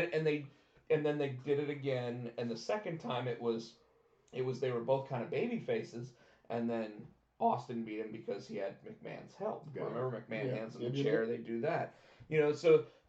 But what really cemented that was that these two guys built everybody else up to be superstars on their level the rest of the year, to where when they finally did culminate, it really was like electrifying, and it was middle fingers could you imagine the graphics if they had like the 3D graphics that they put up now? Oh, God. Like it'd be 2 giant middle fingers for Stone Cold Steve Austin and a rattlesnake in the middle, Yeah. and then you'd see it shatter as he walked out. That'd be awesome. Like it'd be freaking cool, That'd right? Be awesome. Like- be awesome. Like Steve Austin, if you're listening, you make sure that even if it's just the 2 arms going up like this, you make sure that rattlesnake's coming through, and then it shatters on your way into the WWE Performance Center or Thunderdome or whatever. So So then the only other thing I want to touch upon really when it comes to SmackDown this past week is Alexa and Nikki Cross. We got Nikki Cross explaining how she's going to come up and beat Bayley, even though it really still sounded like I really don't know how I'm going to do it, but we think she's going to do it this time. And Alexa being like, "Hey, great job on that. That was really good work." And then she goes, "But Lexi, I got a question for you. What's going on?" And of course she's like, "I don't know what's going on." She didn't start. No, she didn't do that. She didn't do that. She goes, "I don't know what's going on." Lacey Evans came out. They had their match. Right. Lacey kept heckling Alexa, who's at the table. Her friend Nikki won the match. Lacey came to the match. Da da da da da. What are you gonna do, Fiend? As soon as she said Fiend, that's when Alexa went to got up, hit her with the Sister Abigail, and just walked off in the days. So I'm wondering if that's like a subliminal. You have that. Yeah, you say certain words, he's like, "Oh yeah," you're like hypnotized. I'm okay with it. I think anything that helps add to the character. What we got in the chat? Anything? A bear says she won't do it because Sister Abigail is coming to town. I don't know exactly. So Sister Abigail, to me, is going to be a very Harley Quinn style character with dreadlocks. Maybe even, maybe she starts doing something like, if you notice the graphic for her, it looks like a Raggedy Ann doll with the pigtails, but it's got like the stitching. So I almost wonder if we're going to start seeing Alexa start putting stitching on her face. I'd be interested. But I do think that she is really headed down towards the craziness of a Harley Quinn. And don't be surprised if she starts carrying a giant mallet, that giant mullet. I'll carry this mullet in my hand. Piss in the front, party in the back. I'm gonna carry what was mallet? Brian Austin's old tag team partner. Pillman? Yeah. Brian Pillman's son, Brian Pillman Jr. She's just gonna carry Brian Pillman Jr. down to the ring with that mullet of his. No. No. She, you know how Bray has that lamp? She's gonna have a lamp with a mullet. That's horrible. That's horrible. I don't even know what to say to that. That's just terrible. A multicolored mullet. Sister Abigail's gonna get color. Yeah, probably, but not in the same way that you're thinking. It's just gonna be a different color in the haircut. Yeah, that's all I got. That's all you got for that? Yeah, for SmackDown. Yeah. There's the thumbs ups. Thumbs up. There's the thumbs ups. Look at that Gerber baby on the left. Gerber baby. That Gerber baby with the beard, and of course, Black Gandhi on the right. Black Gandhi. You're so funny. I remember. So Tino and I, when he showed me these two graphics, swear to God, over the phone, I must have laughed for 3 straight minutes, 180 seconds. My sides hurt from laughing so hard. I thought I was going to throw up because I was laughing. And Tino's sitting there like, "Are you okay?"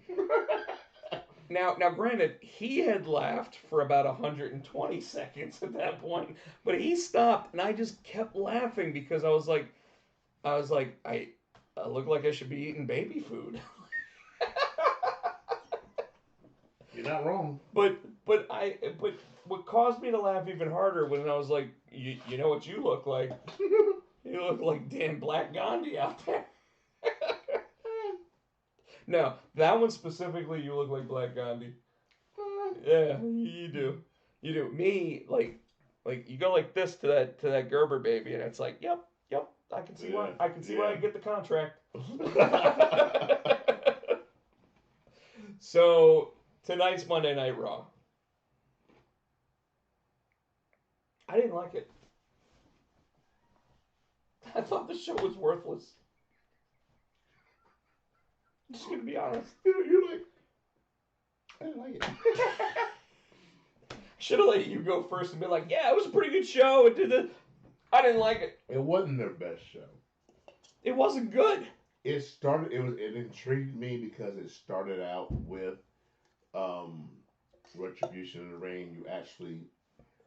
They took the hoodies off. We know who they are now. But they're all signed to contracts. Yeah, apparently they have contracts. So we knew it was Mia Yim. We knew that it Dijakovic. was Dijakovic. Shane Thorne.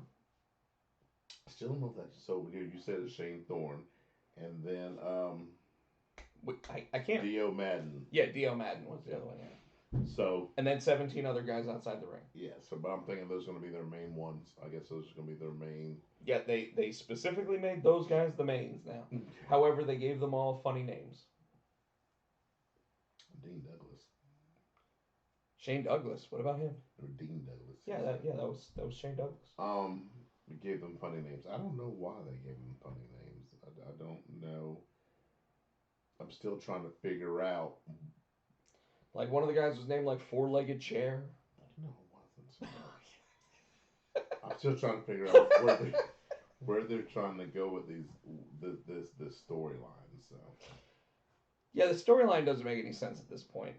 We're gonna have to get Keith Lee as the leader to actually drive this story home. Because Keith Lee right now... It still could be, so one of the two things. It could be Samoa Joe could be going to SmackDown to do the Samoan thing, or he could be the leader. But I can tell you right now, Keith Lee so far in his run on Raw has been a pork babyface. He's the other white meat. Okay. Like, he's not even good. He's boring. Kind of like Rocky Maivia when he first came out? Like, we always want to portray him like Rocky Maivia, right? But no, it's even worse than that. Like, it's take every white meat baby face that they ever put on the program. Like Bo Dallas when he first showed up. You have to believe. Mm-hmm. Like, that's Keith Lee right now. No, but Bo Dallas wasn't a face when he was doing all that. When he first came in, I think he was. Mm. You know, and that's just it. Like look at the New Day when they started. They started as heels. No. They were turned into heels because they got a heel reaction because people hated it. Okay. And then they ate into the heel personas, and then they became the baby faces because you loved them for what they were saying on a week in, week out basis. But they were baby faces at the beginning, but they were terrible. Yeah. Like and it was one of those things where I think Big E actually sat there and said, "You gave us chicken shit, and we ate it." And we made it chicken salad. And we made it into chicken salad. You know, so something in the chat? Yeah, Barrett said Keith Lee is Rocky Johnson, not quite Rocky Maivia, and not quite The Rock. So I think Chris Barrett here, my opinion of what you said there is that we're going based on bodies, not necessarily bodies of work. Because Keith Lee is a better worker than Rocky Johnson. Now, does he have the longevity of a Rocky Johnson? Maybe not. But his work with Dijakovic, and even going back to when he fought Dijak in Ring of Honor, those two guys were trucks, man. Like they were straight up like balling. I went back to watch because on the network now they have the what's the other wrestling Evolve. They have Evolve, and I went back and watched Keith Lee, and he those guys did a lot with Bro. Those matches were good too. And yet now they're on opposite programs. Yeah. Oh, we didn't even talk about the anatomy of Bro. And we didn't talk about I called it was going to be a ladder match for that Intercontinental title too. You were right about that. And we should probably actually give our breakdown of that pay-per-view before we get off here tonight. We'll do that too. Well, we might. I mean, we don't have a graphic for that though. No. sorry, folks. Didn't create a graphic that says Bro. Oh, dude, could you imagine us taking one of the little emojis and putting like the hair on them and have Bro, and just the little comic book thing that says Bro. That'd be hilarious. Anyways, so yeah, I don't want that though. I think that the only way to make Retribution make sense at this point is to have them interrupt the main event match of the pay-per-view on Sunday and help Keith Lee look good, and then Keith Lee come out as the leader of it. Because when you look at two of those people, it's obvious with her blue hair, it's Mia Yim. I mean, like, there is no... When they showed it tonight. Yeah, there is no denying that is Mia Yim, and now she's on Raw with her boyfriend, Keith Lee. And then his best friend, Dijakovic, is also part of Retribution. So having them help Keith Lee in that type of program, or maybe even holding off until after the... Because you don't want them to help Keith Lee become champion in his first month on Raw, right? But why not? That'd be a swerve. That would be... It'd be a swerve, but wouldn't it be better if all of a sudden Keith Lee comes down to the ring to look like he's going to help the Hurt Business? You know, which, by the way, all African-American male, like group, Keith Lee, African-American male, comes down, wants to help him out, and then turns on him. You finally get Dijakovic and all those guys against them, too. You finally have them fighting against other people. Because at this point, even if we're not talking about the fact that it's black on black, we're talking about the fact that they still are facing the same guys after 6 months. Same guys. Okay. I try not to make it sound racist. You didn't try hard enough.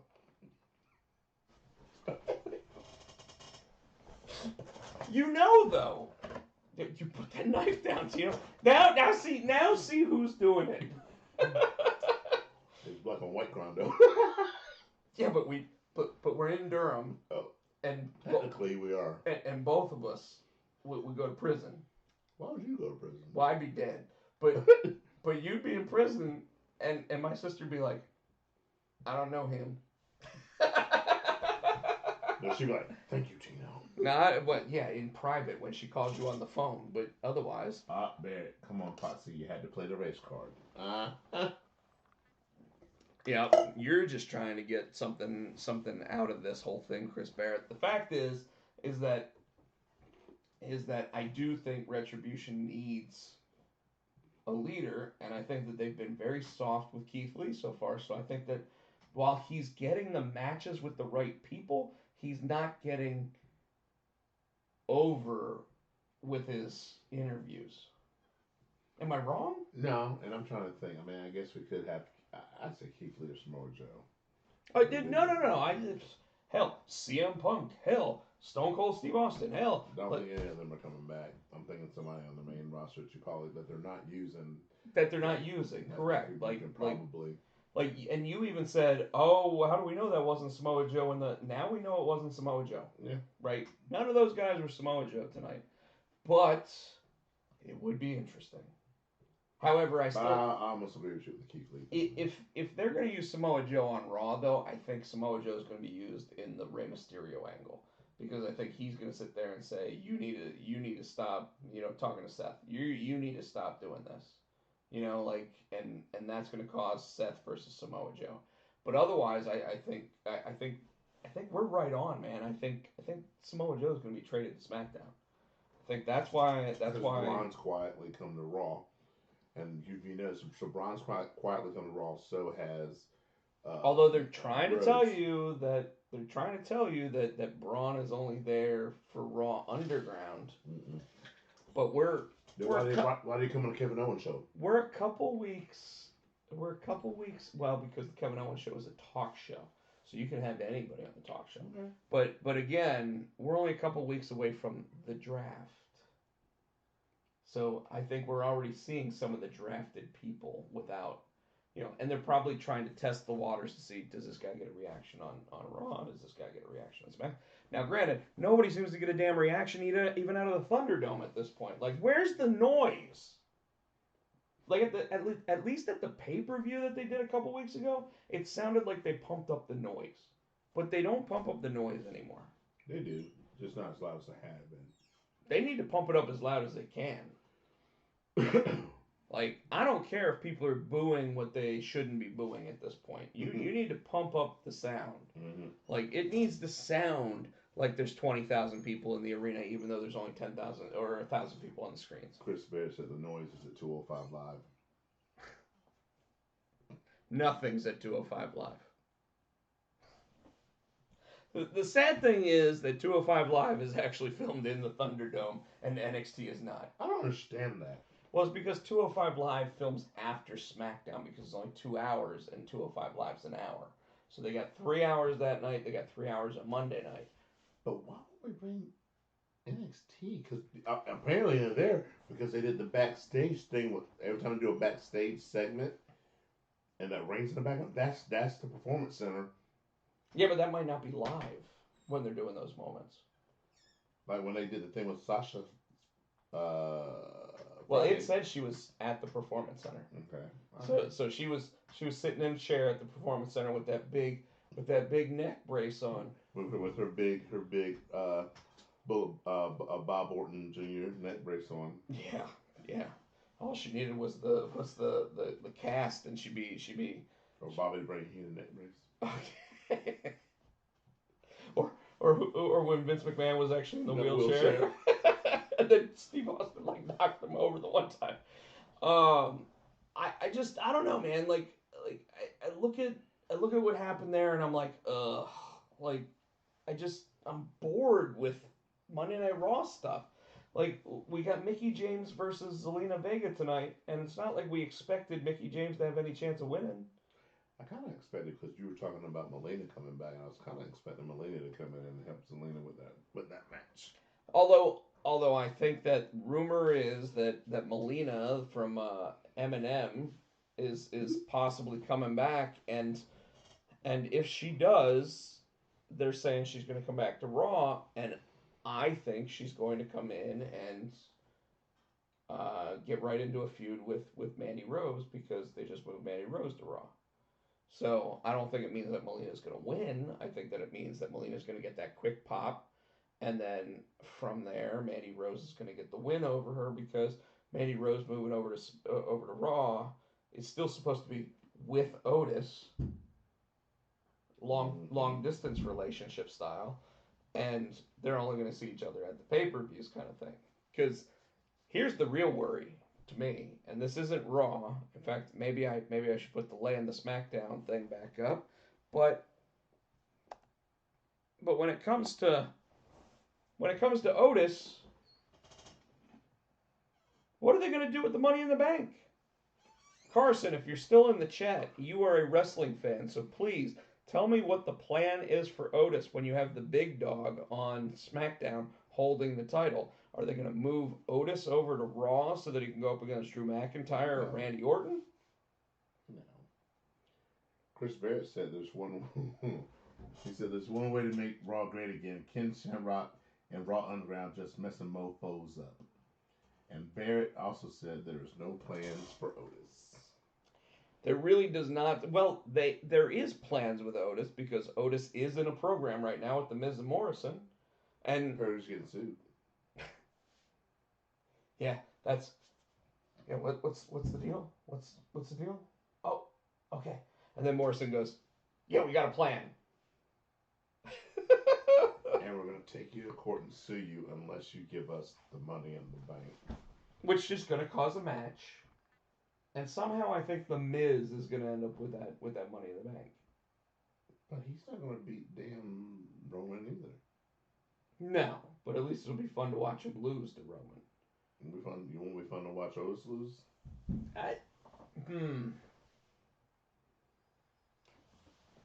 Is it the Roman character now, or is it the Roman character after he beats down his cousin? It's different because. What do you mean it's different because? Right now, everybody's still like, well, maybe Roman's actually still a babyface. He's just.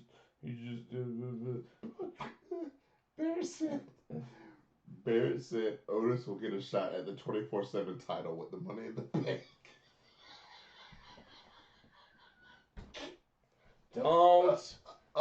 Hey, Chris Barrett, I want to point out right now that someone from the WWE obviously watches our show, because we have called many, many things that we were just bullshitting about, right? Yeah. So Do not give them any ideas. I can see him maybe doing it. And maybe not 24/7 title. I can see him doing it for like an Intercontinental or U.S. strap. Did we get anybody else in the chat? Or is Chris Barrett the only one like talking still? No. Well, I love the fact that Chris Barrett is Hey, we appreciate it. riding the line with us. Hey, You know.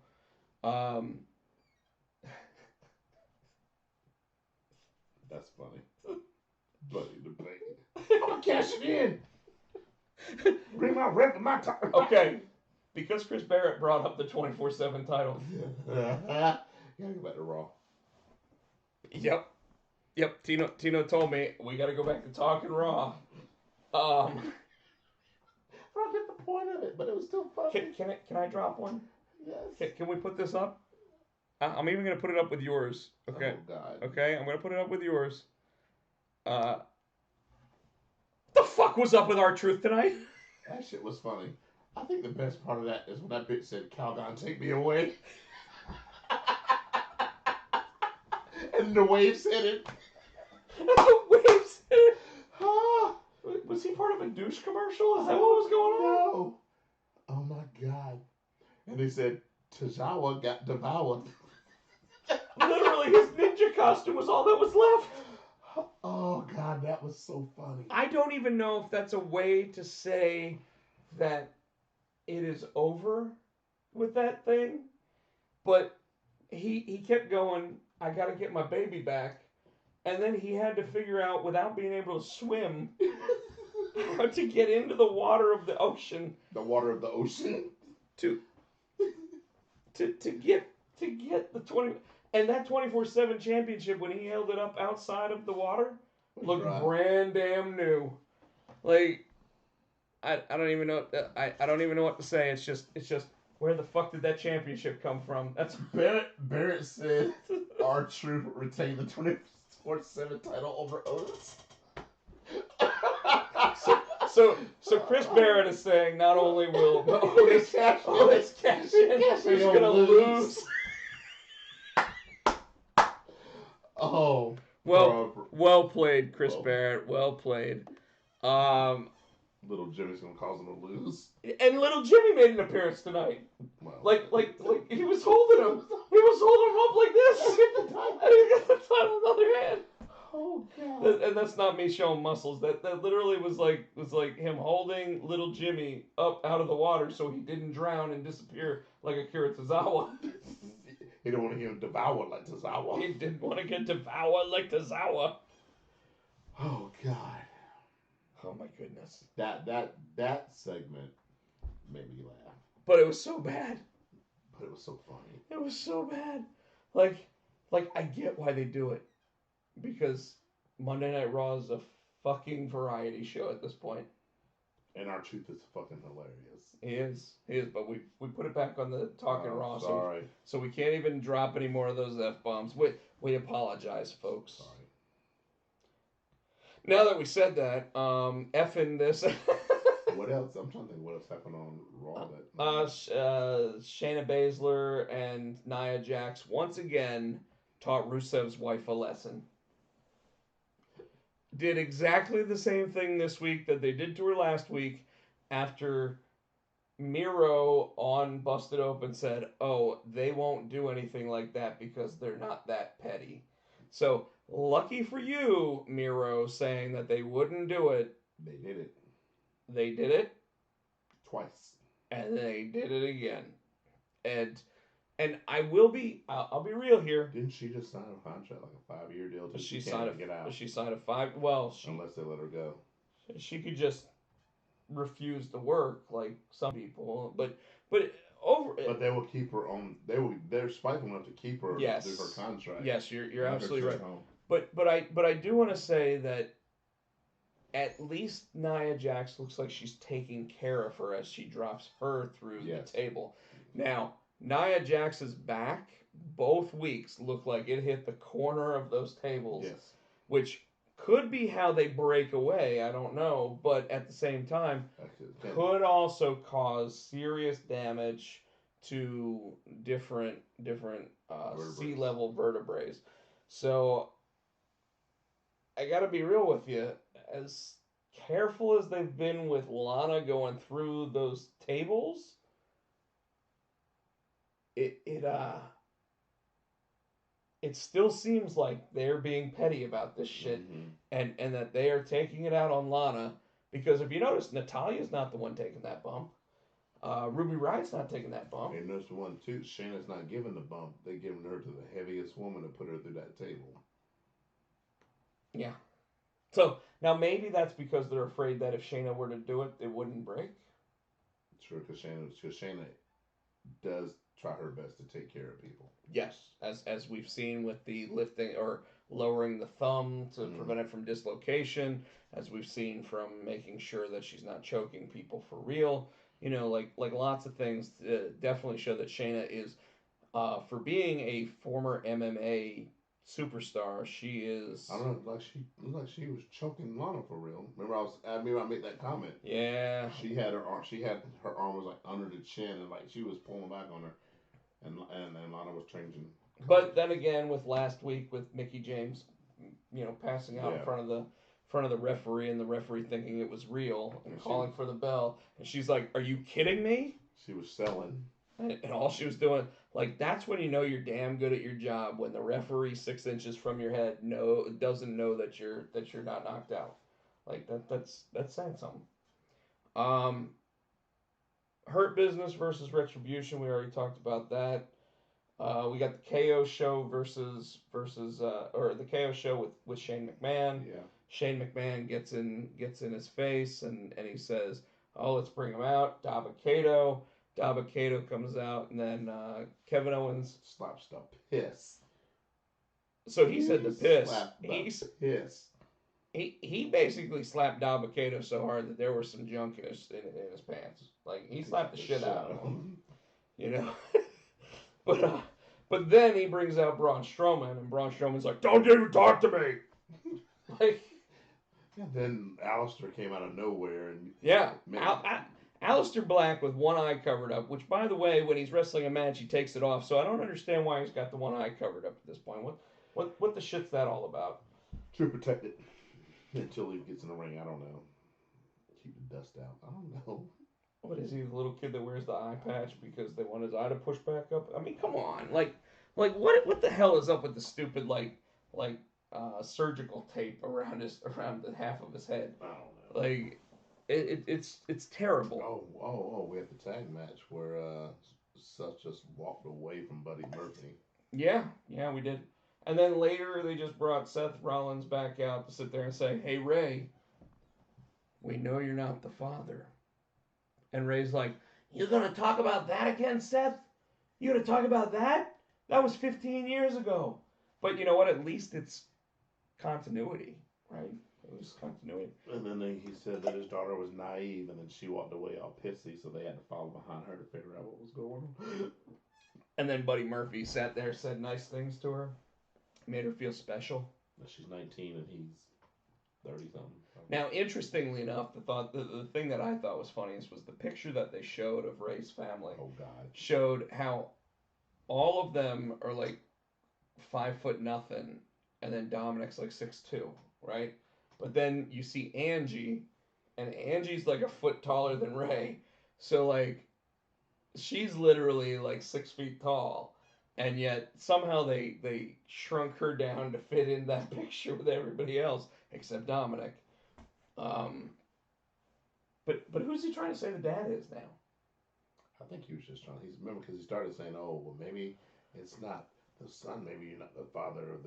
He was trying to say she wasn't a Mysterio because she was showing compassion. That's what he's trying to say. He was trying to be he's just messing with him. Okay. Ass about it.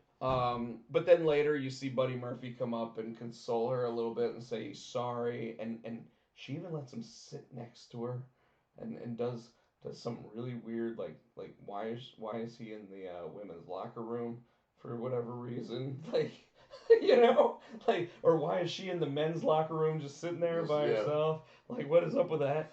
But yeah, we got a little bit of a little thing, and of course Ray's like, She's only 19. Yep. 19. That's going to play into it, so we'll see. And of course that is going to play into it because, like you said, he says, she doesn't even know, Seth. She doesn't even know. And then she looks at him and goes, huh. You know what? He called her naive. That pissed her off. Yeah. That was funny. Because now she's going to be the next Stephanie McMahon. When she's going to come out. No. Oh. No. No, Stephanie didn't get those until after she, like, I don't even know when. Chris Jericho said when she became a trash bag hoe, remember? Yeah. So that was interesting. The Hurt Business, we can't tell if they're babyface or heel because I keep asking, yeah. because they're definitely heel against Apollo and Ricochet, but and Cedric keeps losing matches even though now he's part of the Hurt Business, which is why he joined the Hurt Business, was so that he didn't lose matches anymore. So I guess Cedric's just terrible, but he's not. We know he's not. Yeah, we know. Because his match against Buddy Murphy and Charlotte was phenomenal. I wondered if he's a turncoat when he joins the Retribution. What, Retribution? Yeah. He was the first one thrown out of the ring and then beaten down. So I don't know, but once again, Cedric was beaten down rather. But he was beaten down by the Hurt Business before he joined them. They beat the shit out of him every week. So what you're saying is he's willing to be hurt. And I don't know. I'm wondering too, Ricochet, but Ricochet might be leaving, so Ricochet might join Retribution. That might not be a bad thing. Who knows? Who knows? So Tino, before we get out of here, I'm gonna go back. We already did that. I'm gonna go back to this one, but I'm gonna ask you a quick question. You watched a show called The Boys? That show pisses me off. It's a good show. It's a good show, but he makes it sound like he hates it, folks. But be real. It's a good show. I like it. Now, go ahead and tell everybody why, like, when you first started watching it, you thought that it pissed you off. Because the superheroes are letting like superheroes. That's not why you hated it. Why did I hate it? I don't remember why. I got a text message from Tino. I gotta find my. I got it. Text message from Tino was like, "Why in the hell am I seeing a man's penis on TV?" Oh God! Because that first damn episode, I guess, is what the God, what's his name? Translucent was hiding out in the women's bathroom, and then Maeve's like, "Hey, you perv," and he makes himself visible, and he's just standing there.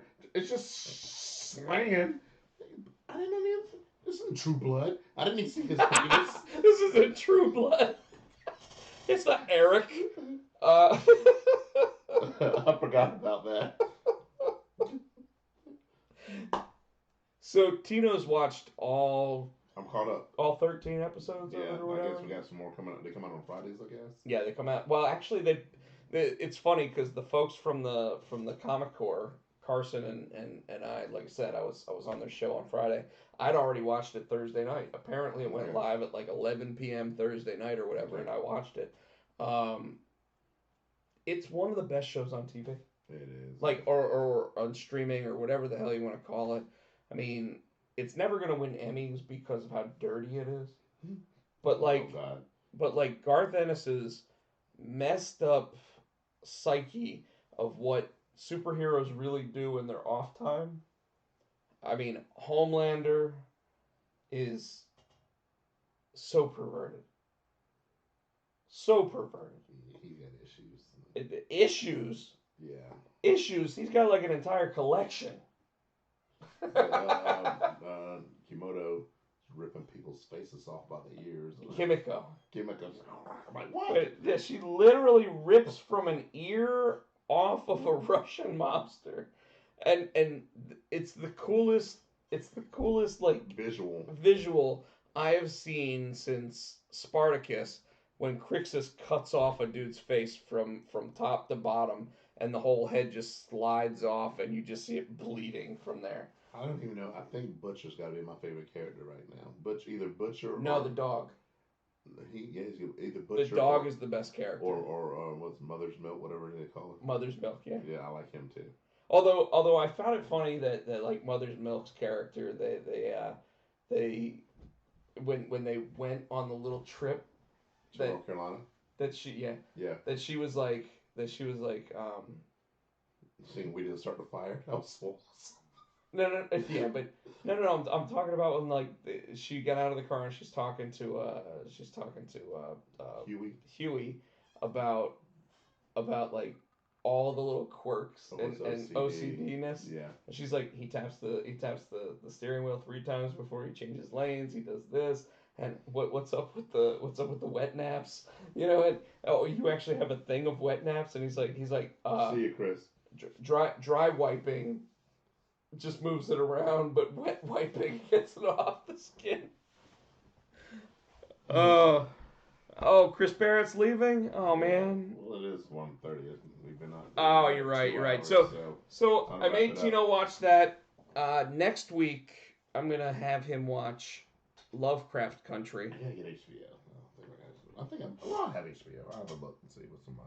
I'm sure you can find it on somewhere, but next week I'm gonna make him watch Lovecraft Country before the show, and we'll talk about that in the What's Up With You, folks. I think now is the prime time to sit there and just say that we are going to call it a night. And I hope everybody's cool with that. I am. You are? I am, definitely. Do you know what you know what you need to say? Yeah, you can catch him on Twitter at Podcheck. You can also catch him on Insta. Is Rob Podcheck, correct? And then, correct. And then your YouTube. Yeah. Rob Podcheck? Yep, Rob Podcheck. Twitch? Twitch is Rob Potsy Podcheck. Rob Potsy Podcheck. You can catch me on Insta. I'm SC Tino. You can catch me on Twitter at HootieFan91. As always, we want to say thank you to Adam's House Cats for our theme song, the wrestling song. You can get it on iTunes for 99 cents. And as always, on that big hill up in Charlotte, you can hear Ric Flair, and he is saying, woo! Good night, everybody. Good night. Everybody wants to be the next boy, but I am the man of the hour, the tower of power, too sweet to be sour, make you scream, oh, like Jared Clower. There have been many imitations, but only one, Nature Boy. I am the greatest thing going today. Whether you like it or not, you better learn to love it, because whether you like it or not, I am the greatest of all time.